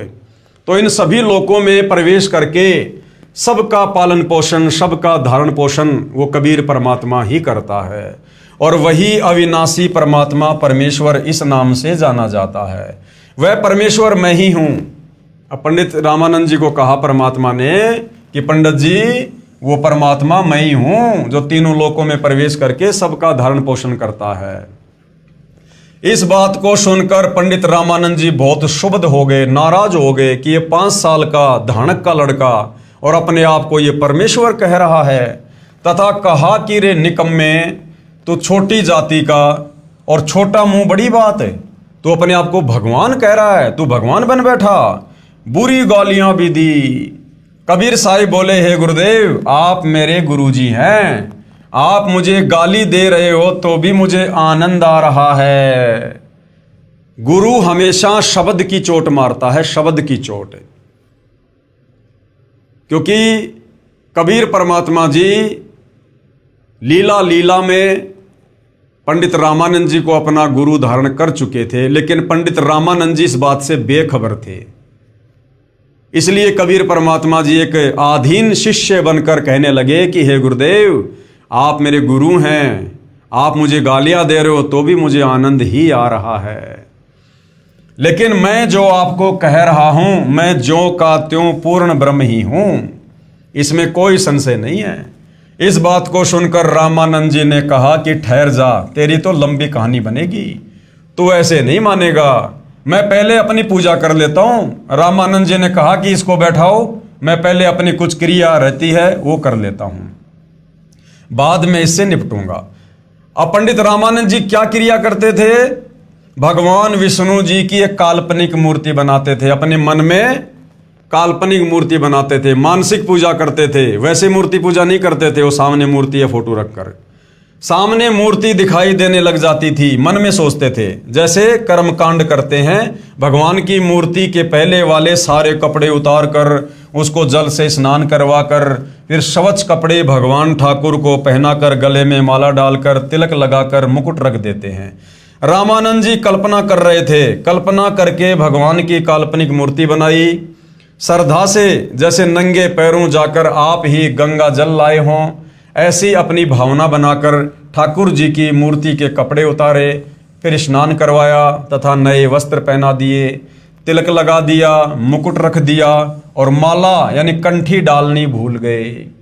यदि कंठी न डाले तो पूजा अधूरी, और मुकुट रख दिया तो दोबारा उसे उतारा नहीं जा सकता, वरना पूजा खंडित मानी जाती। यदि उसी दिन मुकुट उतार दें तो पूजा खंडित मानी जाती है। पंडित रामानंद जी अपने आप को कोस रहे हैं कि इतना जीवन हो गया, मेरा कभी भी ऐसी गलती जिंदगी में नहीं बनी, लेकिन वो गलती उस दिन जानबूझकर कबीर परमात्मा ने पंडित रामानंद जी से करवाई। प्रभु यानी हे भगवान, आज क्या गलती बन गई मुझ पापी से? यदि मुकुट उतारूं तो पूजा खंडित। उसने सोचा कि चल मुकुट के ऊपर से कंठी माला डालकर देखता हूं। अपनी कल्पना से कर रहे हैं, कोई सामने मूर्ति नहीं और पर्दा लगा है, कबीर साहिब दूसरी तरफ बैठे हैं, मुकुट में माला फंस गई, आगे नहीं जा रही थी। तब रामानंद जी ने सोचा अब क्या करूं, हे भगवान, आज तो मेरा सारा दिन ही व्यर्थ गया, आज की मेरी भक्ति कमाई व्यर्थ गई, क्योंकि जिसको परमात्मा की कसक होती है उसका एक नित्य नियम भी रह जाए तो उसको दर्द बहुत होता है। जैसे इंसान की जेब कट जाए और फिर बहुत पश्चाताप करता है, ऐसे ही प्रभु के सच्चे भक्तों को इतनी लगन होती है। यानी ये पहचान बताई गुरुदेव भगवान ने, यदि किसी दिन भगत के मंत्र पूरे ना हो पाए या तीनों समय की आरती में से कोई आरती छूट जाए तो भगत को बड़ा दुख होता है, और यदि दुख नहीं हो रहा है इसका मतलब भगत भक्ति को सीरियस नहीं ले रहा है। इतने में कबीर साहब ने कहा कि स्वामी जी माला की गुंडी खोलो और गले में डाल दो। अब बीच में पर्दा लगा हुआ है, सामने कोई मूर्ति नहीं है। पंडित जी मन में खाली कल्पना कर रहे थे, और 5 वर्ष की लीला में आयु में कबीर परमात्मा बाहर खड़े होकर कह रहे हैं कि पंडित जी चिंता मत करो, आप ऐसा करो, ये जो माला मुकुट में अटक गई है ना, आप इसकी पीछे से गांठ खोलो और गांठ खोल के फिर ठाकुर जी के गले में डाल दो। आपको मुकुट भी नहीं उतारना पड़ेगा और आपकी पूजा भी खंडित नहीं होगी। इतने में कबीर साहब ने कहा कि स्वामी जी माला की गुंडी खोलो और गले में डाल दो, फिर गांठ लगा दो, मुकुट उतारना ही नहीं पड़ेगा।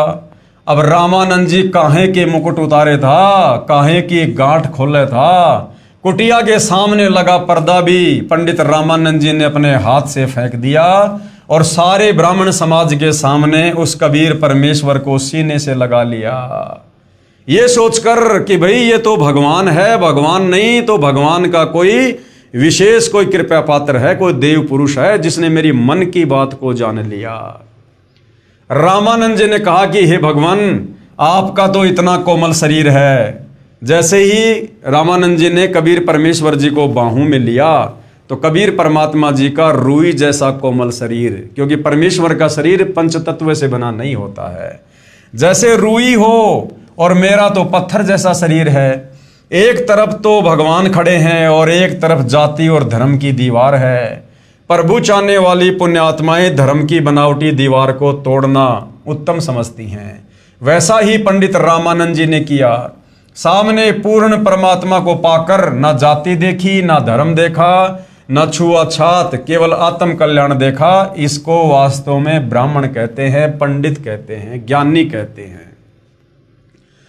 बोलत रामानंद जी हम घर बड़ा सुकाल, गरीब दास पूजा करे मुकुट फही जदमाल। सेवा करो संभाल कर सुन स्वामी सुर ज्ञान, गरीब दास सिर मुकुट धर माला अटकी जान। स्वामी घुंडी खोल कर फिर माला गड़ डार, गरीब दास इस भजन को जानत है करतार। डोडी पर्दा दूर कर लिया कंठ लगाए, गरीब दास गुजरी बहुत बदने बदन मिलाए।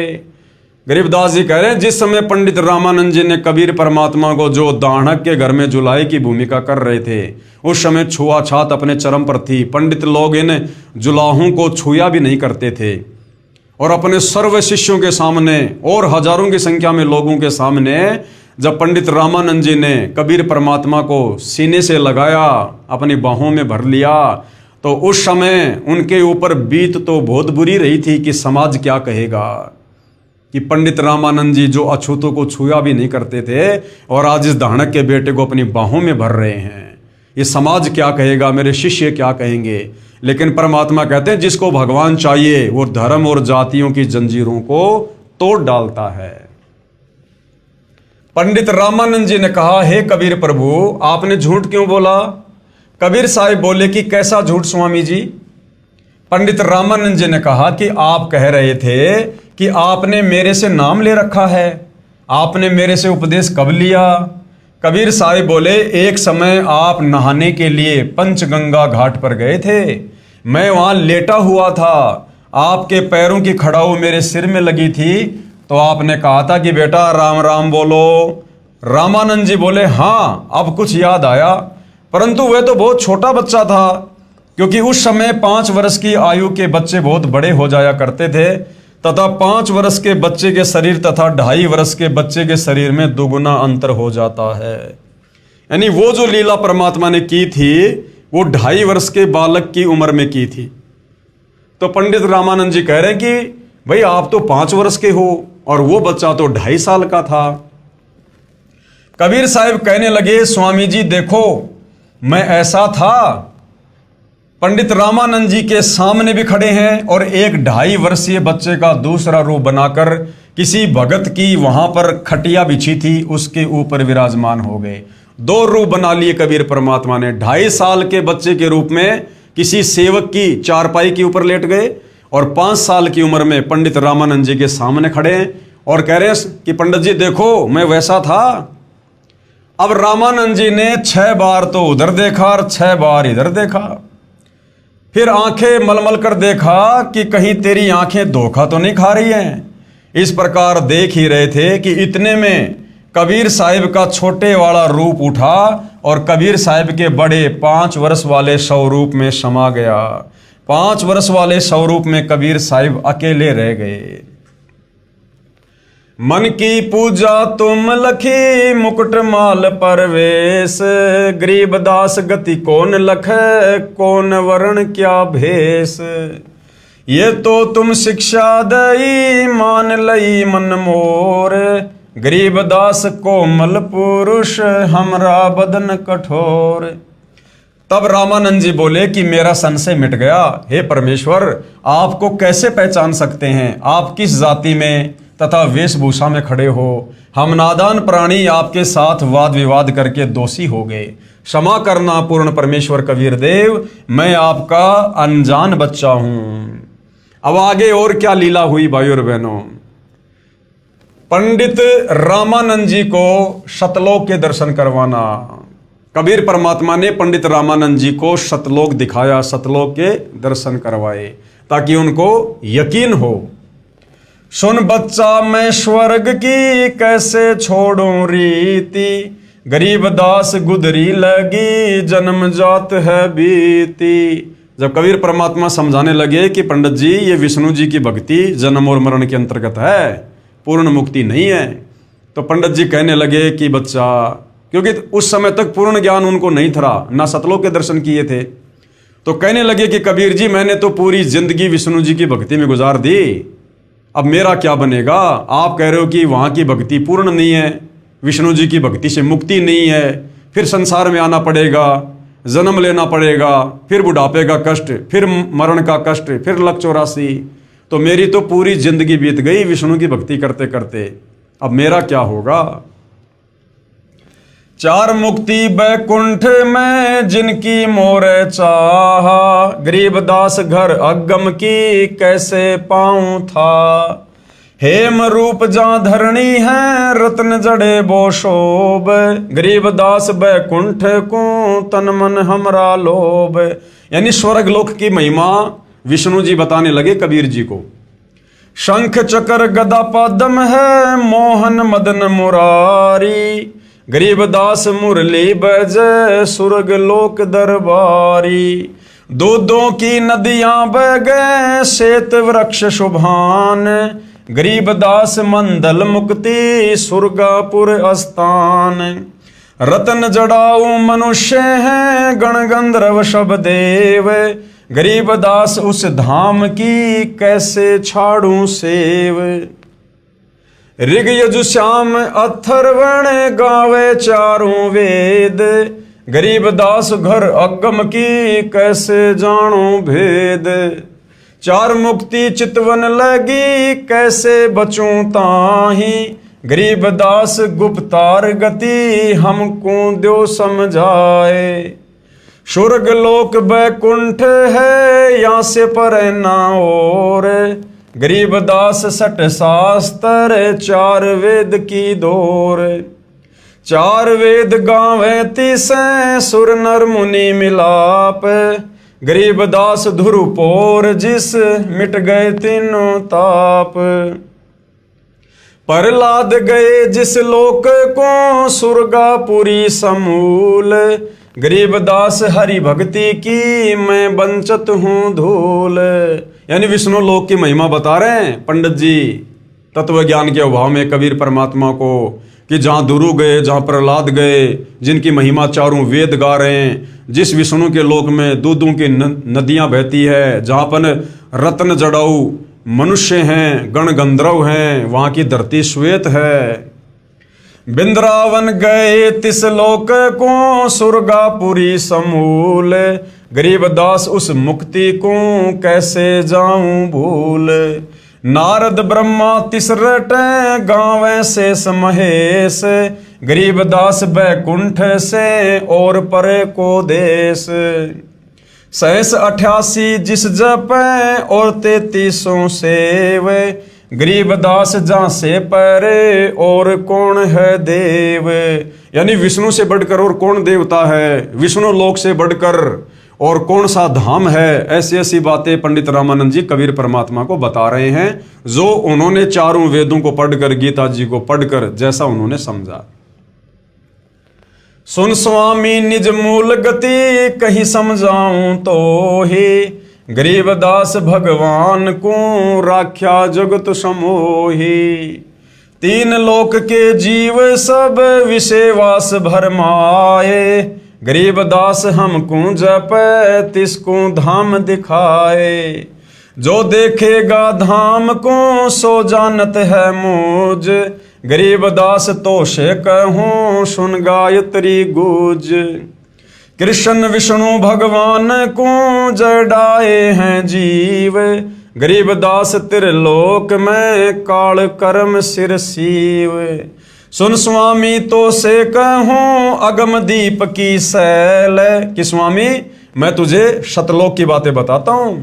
गरीबदास पूठे परे पुस्तक लाद बैल, कि उस शतलोक की महिमा तुम्हारे इन चारों वेदों में नहीं है, गीता में नहीं है। पोहमी धरणी आकाश थंब चलसी चद्दर सूर, गरीबदास रज बीरज की कहाँ रहेगी धूर। तारायण त्रिलोक सब चलसी इंद्र कुबेर, गरीब दास सब जात है सुर्ग पाताल सुमेर। कि ये तो एक दिन सब नष्ट होगा, सारे लोक नष्ट होंगे। ये चार मुक्ति बैकुंठ बट फना हुआ कई बार, गरीब दास अल्प रूप मग क्या जाने संसार। कहो स्वामी कित रहोगे चौथा भुवन बिहंड, गरीब दास बीजक कहा चलत प्राण और पिंड। सुन स्वामी एक शक्ति है अर्धंगी ओंकार, गरीब दास बीजक तहाँ अनंत लोक सिंहार। जैसे का तैसा रहे परलोफना प्राण, गरीब दास उस शक्ति को बार बार कुर्बान। कोटि इंद्र ब्रह्मा जहाँ कोटि कृष्ण कैलाश, गरीब दास शिव कोटि है करो कौन की आश। कोटि विष्णु जहाँ बसत हैं उस शक्ति के धाम, गरीब दास गुल बहुत हैं अलफ बसत निकाम। शिव शक्ति जासे हुए अनंत कोटि अवतार, गरीब दास उस अलफ को लख सोहो करतार। अलफ हमारा रूप है दम दे ही नहीं दंत, गरीब दास गुल से पर चलना है बिन पंथ। बिना पंथ उस कंत के धाम चलन है मोर, गरीब दास गति ना किसी शंख सुरग पर डोर। शंख सुरग पर हम बसें सुन स्वामी या सैन, गरीब दास हम अल्लफ हैं यो गुल फोकट फैन। जोते कैया सो में लैया बिन देखे नहीं धीज, गरीब दास स्वामी कहे कहाँ अल्फ वो बीज। अब पंडित रामानंद जी कहने लगे कि आप जो शतलोक की महिमा बता रहे हो, जो विष्णु लोक से भी करोड़ों गुना ज्यादा सुंदर है, अजरो अमर है, कहते उसको देखे बिना मुझे कैसे विश्वास हो। जो तय कैया सो में लैया, जो आपने बताया मैंने सुन लिया। बिन देखे नहीं धीज, बिना देखे मुझे शांति नहीं हो सकती। अनंत कोटि ब्रह्मांड फण अनंत कोटि उद्गार, गरीब दास स्वामी कहें कहाँ अलफ दीदार। हम बेहद कहीं ना कहीं थरपी ठोर, गरीब दास निज ब्रह्म की कौन धाम वह पोर।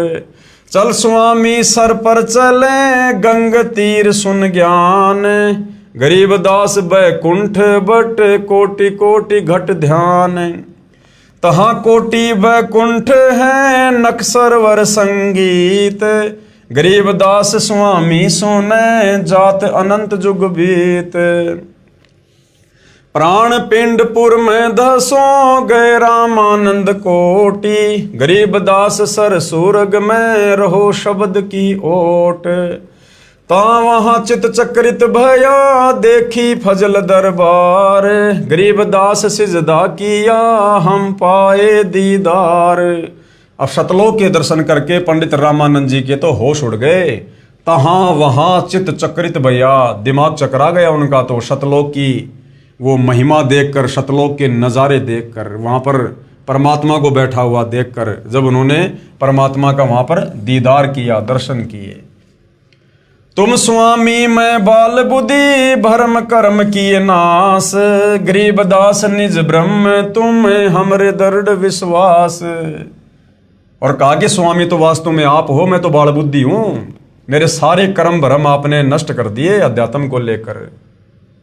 सुन बे सुन से तुम परे उर से हमरे तीर, गरीब दास सरभंग में अविगत पुरुष कबीर। कोटि कोटि सिजदा करे कोटि कोटि प्रणाम, गरीब दास अनहद अधर हम पर से तुम धाम।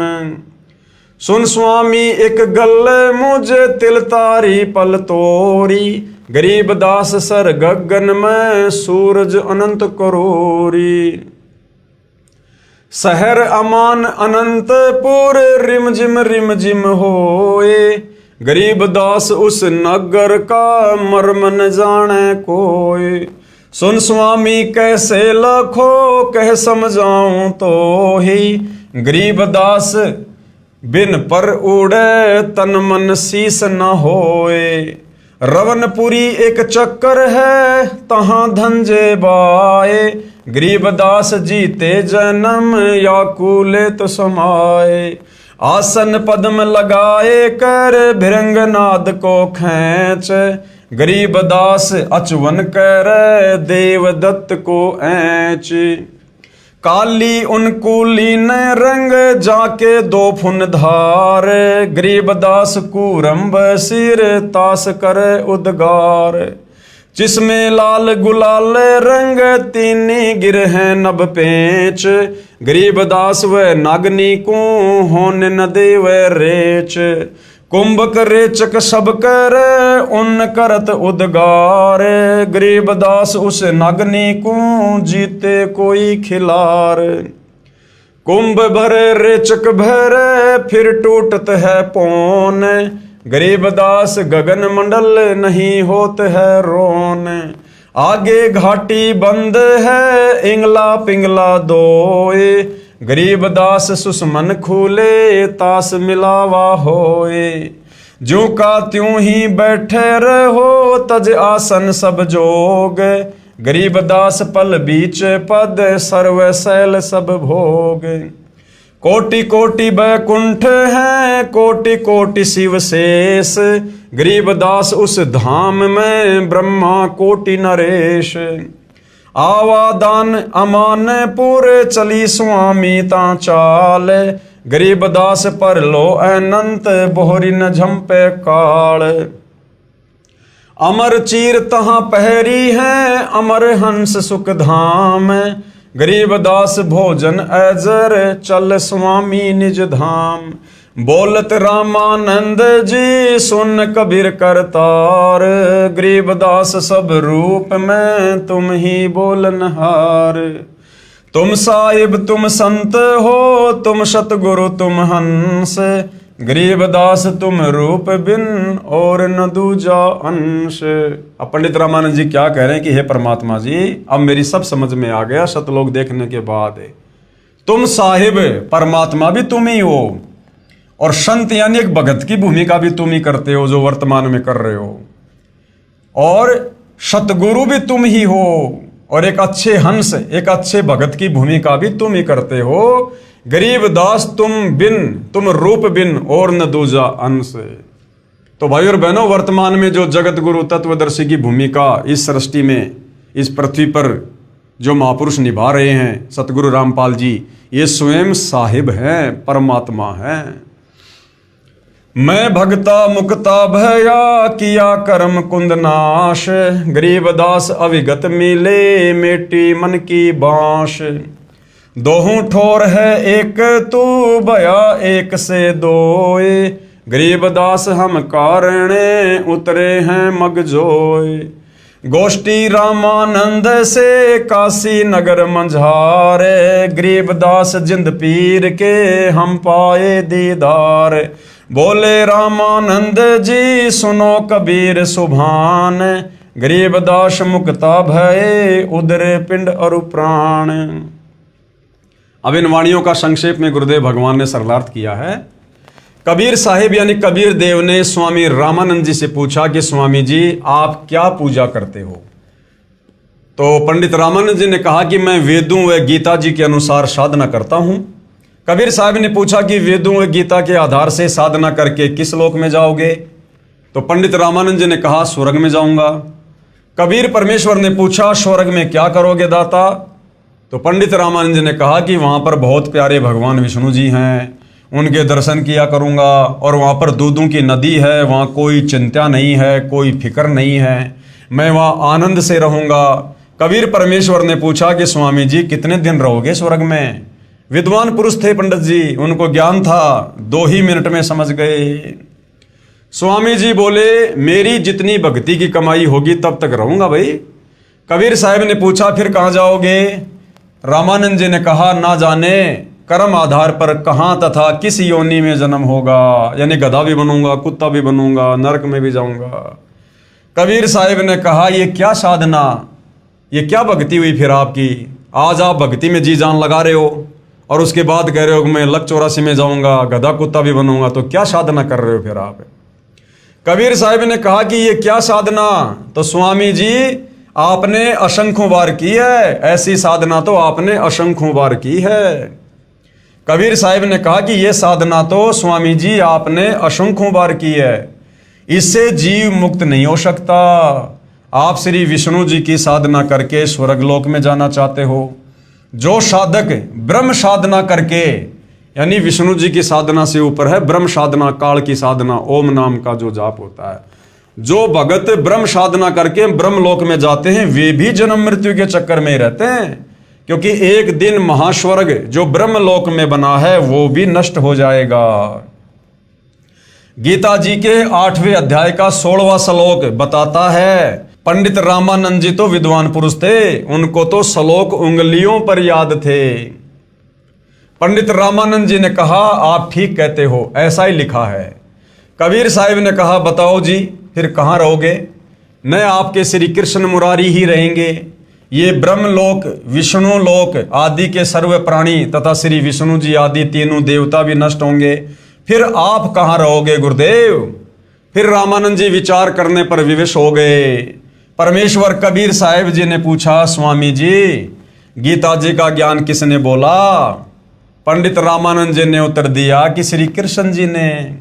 परमेश्वर कबीर साहिब जी ने कहा स्वामी जी संक्षिप्त महाभारत द्वितीय खंड पेज नंबर 1531 पुराने वाला तथा 667 नए वाला, उसमें लिखा है कि श्री कृष्ण जी तो कह रहे हैं कि अर्जुन मुझे अब वह गीता वाला ज्ञान याद नहीं है, मैं दोबारा वही ज्ञान नहीं सुना सकता। परमेश्वर कबीर साहिब जी ने सर्व प्रमाण बताए। गीता अध्याय 8 श्लोक 13 में गीता ज्ञानदाता ब्रह्म, ये काल ब्रह्मा विष्णु महेश का पिता दुर्गा का पति क्या कह रहा है? ओम इति एकाक्षरम ब्रह्म व्यवहारण माम अनुशमरण ये परियाति तजन देहम स याति परमाम गतम। ये ब्रह्म गीता बोलने वाला ब्रह्मा विष्णु महेश का पिता दुर्गा का पति, ये काल ब्रह्म ज्योति निरंजन, ये गीता अध्याय 8 श्लोक 13 में गीता का ज्ञान देते समय क्या कह रहा है कि भाई अर्जुन मेरा तो एक ओम नाम का मंत्र है। इसका शब्दार्थ है कि गीता बोलने वाला ब्रह्म अर्थात काल कह रहा है कि माम ब्रह्म यानी मुझ ब्रह्म का तो इति मानी यह है, ओम एकाक्षरम यानी ओम एक अक्षर है, व्यवहारन यानी उच्चारण करके, अनुशमरन सुमरण करने का ये जो साधक, तजन देहम यानी शरीर त्यागते समय तक अर्थात अंतिम श्वास तक, परियाति यानी स्मरण साधना करता है, स यानी वह साधक ही मेरे वाली, परमाम गतम यानी परम गति को, याति यानी प्राप्त होता है। और इस काल की परम गति क्या है? ब्रह्मलोक। और ब्रह्मलोक में गए हुए प्राणी भी वहां अपने भक्ति कमाई नष्ट करके वापस जन्म और मरण में आते हैं। गीता अध्याय 8 श्लोक नंबर 16 इसका प्रमाण है।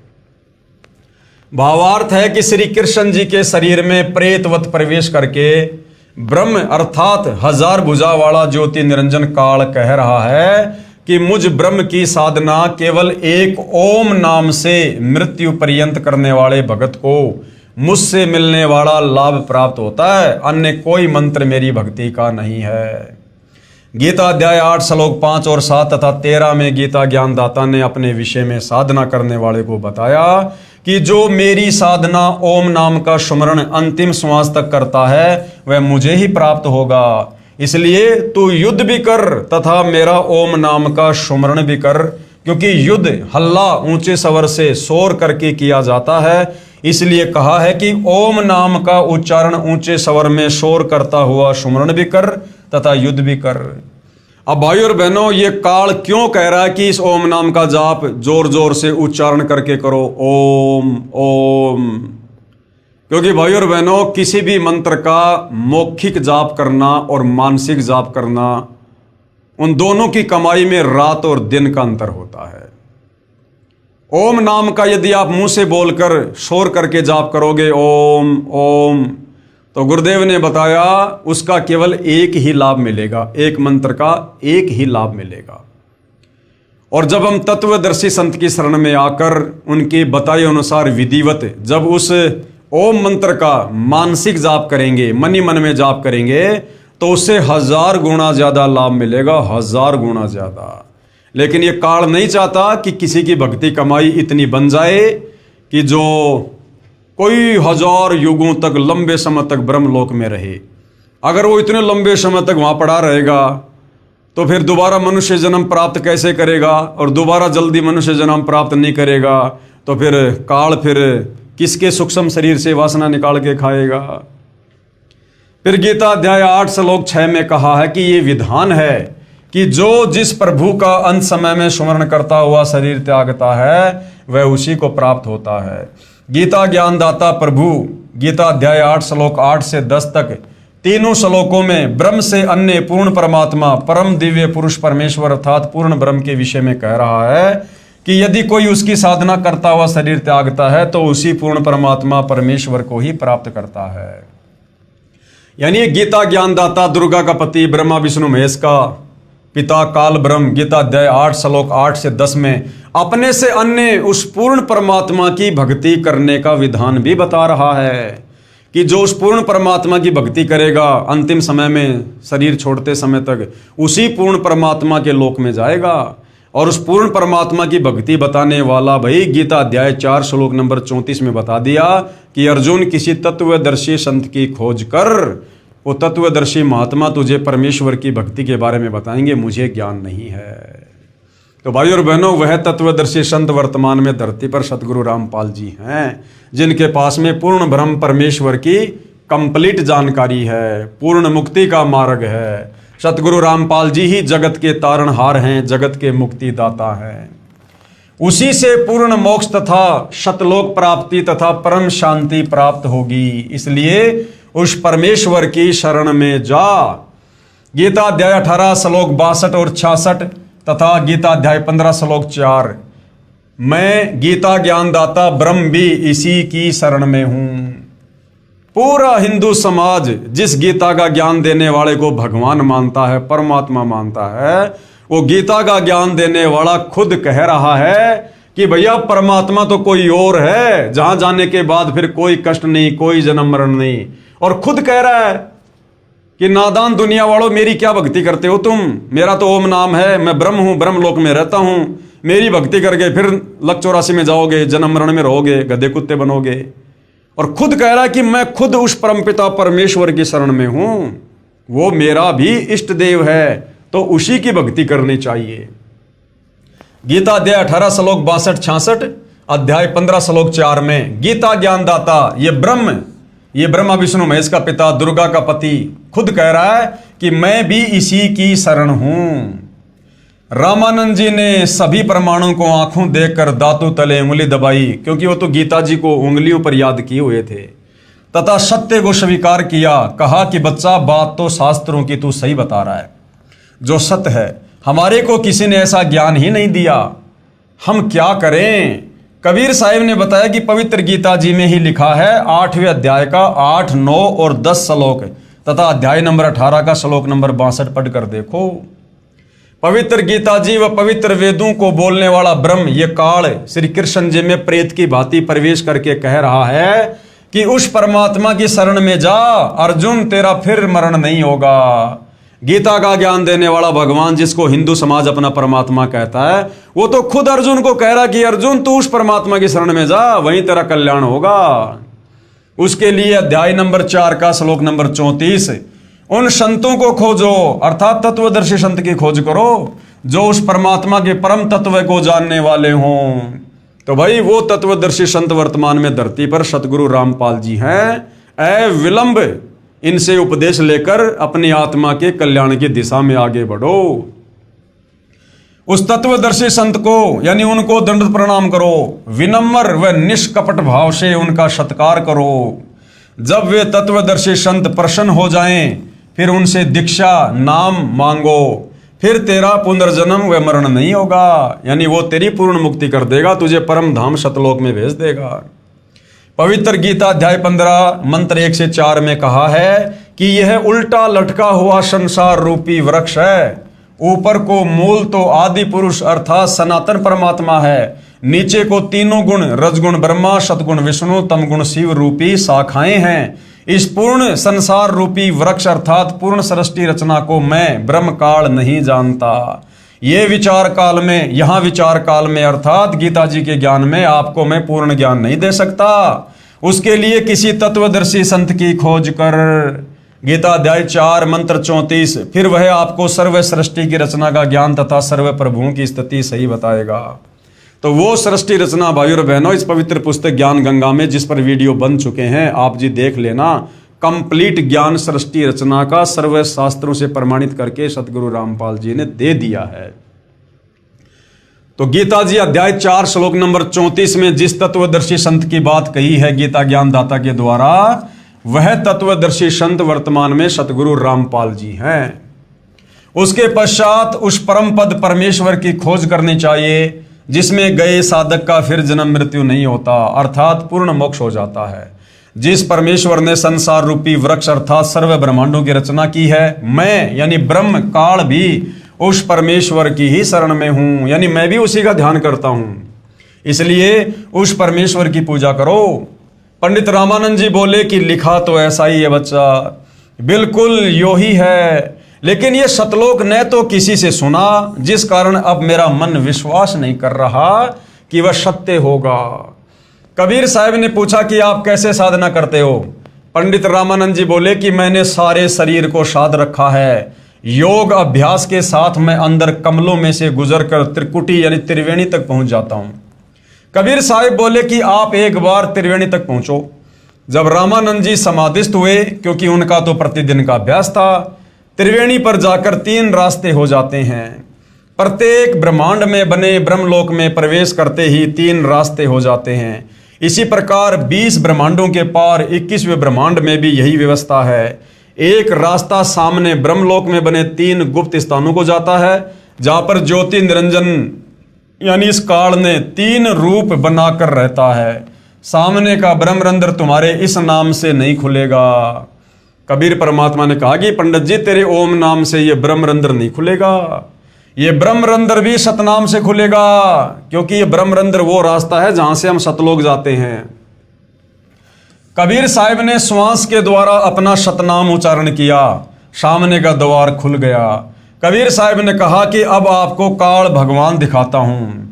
अब तेरे विष्णु से ऊपर जो काल भगवान है ना, जिसको तुम निराकार निराकार कहा करते थे, तुझे वो दिखाता हूं। वो ब्रह्म जिसने श्री कृष्ण के शरीर में प्रवेश करके और गीता जी का ज्ञान बोला था, जिसको आप निराकार कहते हो, जो गीता में कहता है कि मैं सबको खाऊंगा, जिसने अटल प्रतिज्ञा कर रखी है मैं किसी को अपने काल रूप में दर्शन नहीं दूंगा।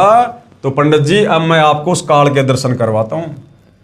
अर्जुन, मैं कभी किसी को दर्शन नहीं देता, मैं कभी किसी के सामने प्रत्यक्ष नहीं होता। कबीर साहब ने कहा कि अब आपके समक्ष उस काल को दिखाता हूं। पहले तो एक ब्रह्मांड में बने ब्रह्मलोक में गुप्त स्थानों पर दिखाया, ब्रह्मा विष्णु व शिव रूप धारण किए था। फिर ब्रह्मलोक को पार करने के द्वार से निकलकर 21वें ब्रह्मांड में ले गए। ब्रह्मलोक से आगे जाने वाले रास्ते को भी, जो जटा कुंडली सरोवर के ऊपर है, अपनी नजरों में रखता है कि कोई निकल ना जाए। 21 ब्रह्मांड का जो अंतिम लोक आता है वह काल ब्रह्म क्षर पुरुष का अपना स्थान है। वहां पर वह उसी भयंकर रूप में बैठा है, काल रूप में, जो इसका असली रूप है। कबीर साहब ने कहा देखो वो बैठा तुम्हारा निराकार भगवान, जिसको तुम निराकार कहते हो। क्योंकि योगियों ने वेदों के आधार पर ओम नाम से साधनाएं की, परमात्मा तो मिला नहीं, सिद्धियां आ गई, स्वर्ग चले गए, महास्वर्ग गए, फिर पशु बन गए। इसलिए प्रभु को सभी ने निराकार मान रखा है कि वह दिखाई नहीं देता। और वेदों में लिखा है कि भगवान आकार में है। जब काल के पास पहुंचे तो कबीर साहिब ने अपना सार नाम के साथ सतनाम उच्चारण किया। उसी समय काल का सिर नीचे झुक गया। काल के सिर के ऊपर वह द्वार है जहां से सतलोक जाया जाता है तथा परब्रह्म के लोक में प्रवेश होते हैं। उसके बाद एक भंवर गुफा शुरू होती है। एक भंवर गुफा काल के लोक में भी है। काल के सिर पर पैर रखकर कबीर जी के हंस निर्विकारी साधक ऊपर जाते हैं। ये काल उसकी पौड़ी का काम करता है, यानी सीढ़ी का काम करता है। परब्रह्म के लोक को पार करके कबीर साहब श्री रामानंद जी की आत्मा को सतलोक ले गए। वहां पर भी एक भंवर गुफा है। सतलोक में जाकर श्री रामानंद जी ने देखा कि कबीर साहब कबीर देव अपने वास्तविक रूप में बैठे हैं, अपने वास्तविक तेजोमय रूप में सतलोक के सिंहासन पर बैठे हैं कबीर परमात्मा। वहां पर कबीर साहब का इतना तेज है कि एक रोमकूप में जैसे करोड़ों सूर्य और करोड़ों चंद्रमाओं की जो मिली जुली रोशनी परंतु गर्मी ना हो, उससे भी अधिक है। कबीर साहब वहां जाकर अपने ही दूसरे स्वरूप के ऊपर चवर करने लगे, यानी बालक रूप में कबीर परमात्मा अपने सतलोक के सिंहासन वाले स्वरूप पर चवर करने लगे। श्री रामानंद जी ने सोचा कि भगवान तो ये है जो सिंहासन पर विराजमान है और ये कबीर यहाँ का कोई सेवक है, परंतु लोक सबसे न्यारा है, परमात्मा का बहुत तेज है, ऐसा सोच ही रहे थे। इतने में परमात्मा का तेजोमय रूप सिंहासन से उठा और 5 वर्षीय बच्चे के रूप में परमेश्वर कबीर जी तख्त पर विराजमान हो गए। परमेश्वर का जो वास्तविक तेजोमय रूप नजर आ रहा था वह बालक रूप कबीर साहिब पर चवर करने लगा। उसके बाद कबीर साहब का दूसरा तेजोमय रूप बालक वाले रूप कबीर साहब में समा गया और अकेले 5 वर्षीय बच्चे के रूप में कबीर परमेश्वर तख्त पर विराजमान थे। चवर ऑटोमेटिक चल रहा था। इतने में रामानंद जी की आत्मा को वापस शरीर में भेज दिया। उनकी समाधि टूटी, सामने देखा कबीर साहब 5 वर्ष के बच्चे के शरीर में बैठे हैं। तब स्वामी रामानंद जी ने कहा, यानी सतलोक में इस अद्भुत लीला को देखकर परमात्मा को स्वयं असंख्य ब्रह्मांडों के सिंहासन पर बैठा हुआ देखकर फिर पंडित रामानंद जी ने क्या कहा, जिस वाणी को आदरणीय गरीबदास जी ने अपनी अमृत वाणी में लिखा है। ता वहां चित चक्रित भया देखी फजल दरबार, गरीबदास सिजदा किया हम पाए दीदार। सतलोक में असंख्य ब्रह्मांडों के सिंहासन पर 5 वर्षीय बालक को जो परमात्मा लीलामय आयु में 5 वर्ष की उम्र में लीला कर रहे थे, जब पंडित रामानंद जी ने सतलोक में सिंहासन पर बैठा हुआ देखा तेजोमय शरीर में, और जब वापस परमात्मा ने पंडित रामानंद जी की आत्मा को शरीर में भेजा और देखा कि सामने वही बालक खड़ा हुआ है, तो पंडित रामानंद जी क्या कह रहे हैं, तहाँ वहां चित चक्रित भैया, यानी सतलोक के वो नज़ारे देखकर, वो लोक देखकर, परमात्मा का तेजोमय रूप देखकर मेरी तो बुद्धि चक्रित हो गई। देख फजल दरबार, परमात्मा के दरबार को देखकर, और गरीबदास सिजदा किया। पंडित जी ने 5 वर्ष की लीला में उम्र में कबीर परमेश्वर को सिजदा किया, दंडवत किया और कहा कि हम पाए दीदार, हमने तो सतलोक में आपके वास्तविक जो है रूप के दीदार कर लिए। तुम स्वामी मैं बाल बुद्धि भरम कर्म किए नाश, गरीबदास निज ब्रह्म तुम हमरे दृढ़ विश्वास, कि अब मुझे पक्का विश्वास हो गया आप ही परमात्मा हो।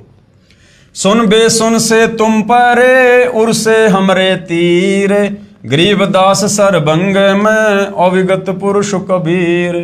कोटि कोटि सिजदा करे कोटि कोटि प्रणाम, गरीबदास अनहद अधर हम पर से तुम धाम।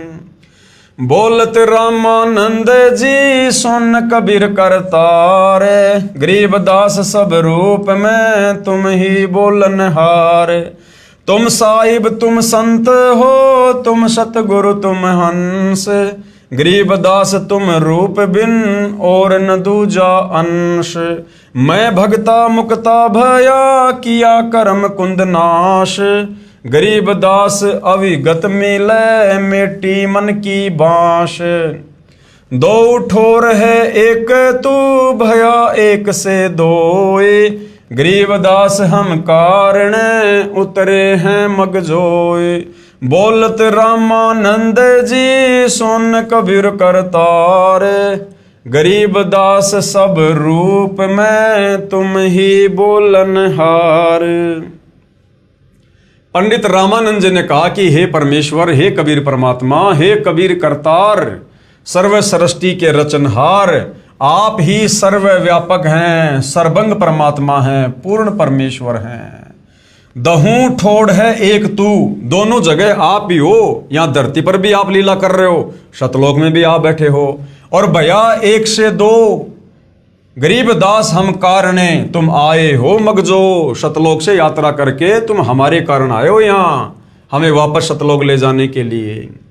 हे परमेश्वर कबीर, आप दोनों जगह सतलोक में तथा मेरे समक्ष आप ही हो। एक से दो रूप बनाकर हम तुच्छ जीवों के लिए यहाँ पर आए हो। मैं भगता मुक्ता भया और कर्म कुंद भय नाश, गरीब दास अविगत मिले, मिट गई मन की बांश। मेरा सारा सन से समाप्त हो गया। रामानंद जी 104 वर्षीय महापुरुष और 5 वर्षीय बच्चे कबीर परमेश्वर को कह रहे हैं कि मैं आपका दास मुक्त हो गया और मेरे मन की भ्रमणा भटकना समाप्त हो गई। मुझे परमात्मा के वास्तविक स्वरूप का दर्शन हो गया। हे पूर्ण परमात्मा कबीर साहेब, कबीर देव, चारों पवित्र वेद व पवित्र गीता जी आप ही का गुणगान कर रहे हैं। स्वयं कबीर देव कबीर परमेश्वर ने भी कहा है कि वेद हमारा भेद है, मैं ना वेदन के माही, जिस वेद से मैं मिलूं वेद जानते नाही। भावार्थ है कि चारों पवित्र वेदों में ज्ञान पूर्ण परमात्मा का ही है, परंतु पूजा की विधि केवल ब्रह्म काल तक की है। परमेश्वर कबीर यानी कबीर देव की पूजा विधि के ज्ञान व तत्व ज्ञान के लिए पवित्र वेदों तथा पवित्र गीता जी में कहा है कि उसे तो कोई तत्वदर्शी संत ही बता सकता है, जो स्वयं ही परमेश्वर होता है। ध्यान दो भाइयों और बहनों, क्या कहा गया है, क्या कहा जा रहा है कि परमेश्वर कबीर की पूजा विधि के ज्ञान व तत्व ज्ञान के लिए पवित्र वेदों तथा पवित्र गीता जी में कहा है कि उसे तो कोई तत्वदर्शी संत ही बता सकता है। यानी सतलोक की जानकारी, कबीर परमात्मा की जानकारी, पूर्ण मोक्ष की जानकारी कौन बता सकता है? उसे तो कोई तत्वदर्शी संत ही बता सकता है। तो वर्तमान में धरती पर तत्वदर्शी संत कौन है? सतगुरु रामपाल जी। और वह तत्वदर्शी संत कौन होता है? जो स्वयं ही परमेश्वर होता है, जो खुद परमात्मा ही होता है। अब यहां सतगुरु रामपाल जी आप और हम नादानों की नादान बुद्धि को देखते हुए अपने आप को छुपा कर कह देते हैं कि मुझे तो कबीर परमात्मा ने भेजा है, मैं तो कबीर जी का सेवक हूं, मुझे तो कबीर जी ने यहां पर दास बनाकर भेजा है। लेकिन भाइयों और बहनों, वो कबीर परमात्मा समर्थ है, उसने अपना ज्ञान बताने के लिए, समझाने के लिए किसी दास को भेजने की आवश्यकता नहीं पड़ती है। और जब से काल की सृष्टि रची है, अनंत करोड़ बार परमात्मा आ चुके हैं। हम विशेषकर 4 युगों का इतिहास जानते हैं, सतयुग से लेकर वर्तमान तक का। सतयुग से वर्तमान तक किसी भी धर्मशास्त्र में यह जानकारी नहीं है, वो चाहे 5वां वेद सूक्ष्म वेद क्यों ना हो, कि कबीर परमात्मा ने हम काल जाल में फंसी आत्माओं को बाहर निकालने के लिए, ज्ञान समझाने के लिए किसी संत को या किसी आत्मा को सतलोक से भेजा हो। ये कबीर परमात्मा स्वयं ही आते हैं। पवित्र गीता जी में कहा है कि उसे तो कोई तत्वदर्शी संत ही बता सकता है, गीता अध्याय 4 श्लोक 34 में, जो स्वयं ही परमेश्वर होता है या कोई उसका भेजा हुआ वास्तविक प्रतिनिधि होता है। अपना प्रतिनिधि बनकर स्वयं कबीर परमात्मा जी ही आते हैं, जो वर्तमान में सतगुरु रामपाल जी के नाम से धरती पर प्रकट हैं। उससे उपदेश प्राप्त करके पूर्ण मोक्ष व परम शांति प्राप्त होती है। दूसरा भाइयों और बहनों, इस काल के लोक से बाहर निकलने का विकल्प रास्ता नहीं है। तो भाइयों और बहनों, ये आप और हमारे विश्वास के लिए पूज्य गुरुदेव सतगुरु रामपाल जी ने, जो स्वयं कबीर भगवान है, कबीर परमात्मा है, इतने प्रमाण आप और हमें दिए जा रहे हैं ताकि हमें विश्वास हो कि हाँ, ये सृष्टि रचना परम सत्य है जो बताई जा रही है। ये कोई बच्चों का खेल नहीं है, कोई बच्चों की बात नहीं है ये। तो भाइयों और बहनों, अब आप और हमें इतने सारे धर्मशास्त्रों से प्रमाण देखकर, इतने सारे महापुरुषों के प्रमाण देखकर, जिन्होंने आंखों सतलोक देखा, सतलोक देखी महिमा उन्होंने अपने ग्रंथों में लिखी, और वर्तमान में सतगुरु रामपाल जी ने सर्व धर्मशास्त्रों से प्रमाणित कर दिया है। तो भाइयों और बहनों, हमारे मन का ये संशय अब मिट जाना चाहिए, खत्म हो जाना चाहिए कि वास्तव में एक परमात्मा कौन है, सर्वशक्तिमान परमेश्वर कौन है, जिनकी शरण प्राप्त करके, जिनकी भक्ति करके हम इस काल बलि के 21 ब्रह्मांड से, यहाँ के जन्म मरण के कष्ट से, 184 योनियों के कष्ट से, नरक के भयंकर कष्ट से मुक्त होकर अपने निज घर सतलोक जा सकते हैं, जहाँ जाने के बाद साधक फिर लौटकर इस गंदे संसार में वापस नहीं आता है। उसके लिए भाई और बहनों, ज्ञान को समझना बहुत ज़रूरी है। और इस ज्ञान को समझाने के लिए सतगुरु रामपाल जी ने ज्ञान गंगा सहित सैकड़ों की संख्या में पुस्तकें लिखी हैं, हजारों की संख्या में रह रहकर तत्व ज्ञान युक्त सत्संग किए हैं। ना जाने कौन सी बात हमारी समझ में आ जाए और हम इस ज्ञान से परिचित होकर सतगुरुदेव भगवान से उपदेश लेकर अपनी आत्मा का कल्याण करवा सके। वरना भाई और बहनों, इस काल के लोक में काल प्रेरणा से हर तरफ, चाहे कोई साधु संत महात्मा आचार्य शंकराचार्य मुल्ला पोप पादरी कोई भी हो, ये केवल आपको भटकाने का काम करेंगे, आपको काल के जाल में फंसाए रखने का ज्ञान देंगे। क्योंकि कबीर परमात्मा के अलावा जब ये तत्वदर्शी संत के रूप में आते हैं तो उनके अलावा जितने भी साधु संत महात्मा होते हैं वो काल प्रेरित होते हैं, काल के द्वारा भेजे गए होते हैं। उन संतों का स्वार्थ सबसे आगे होता है।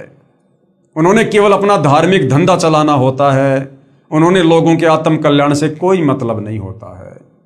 वे स्वयं काल के जाल में होते हैं, शास्त्र विरुद्ध साधना करते हैं। आप लोगों को उपदेश देकर कहाँ से वो सतलोक की सैर करवा देंगे। तो भाई और बहनों, आज मौका है, सुअवसर है। अनंत करोड़ युगों के बाद ये बिल्ली के भाग का छीका टूटा है। थोड़ी सी रुचि दिखाओ, थोड़े निष्पक्ष होकर धैर्य के साथ सतगुरु रामपाल जी के द्वारा लिखी पुस्तकें पढ़ो, उनके द्वारा किए गए सत्संग सुनो। अवश्य परमात्मा दया करेंगे, ज्ञान समझ में आएगा और उपदेश लेकर अपनी आत्मा का कल्याण करवाइए। हम केवल आप लोगों से प्रार्थना ही कर सकते हैं। तो भाई और बहनों, आज के वीडियो में केवल इतना ही। आगे और दृढ़ विश्वास के लिए हम अन्य धर्मों की पवित्र पुस्तकों से ये प्रमाण देखेंगे कि वास्तव में कबीर परमात्मा जी ने रह रहकर चारों युगों में सतलोक के विषय में जो जानकारी दी है वो परम सत्य है। और वर्तमान में सभी धर्मों के सभी धर्मशास्त्र इस बात का समर्थन भी कर रहे हैं। तो आज के वीडियो में केवल इतना ही। कल फिर परमेश्वर के आशीर्वाद से सेवा में हाजिर होंगे। तब तक गुरुदेव भगवान हम सबको आज्ञा दे, आशीर्वाद दे, सद्बुद्धि दे, हमारा मार्गदर्शन करें, हमें भ्रमने भटकने से बचाए। बंदी छोड़ सतगुरु रामपाल जी परमेश्वर जी की जय हो।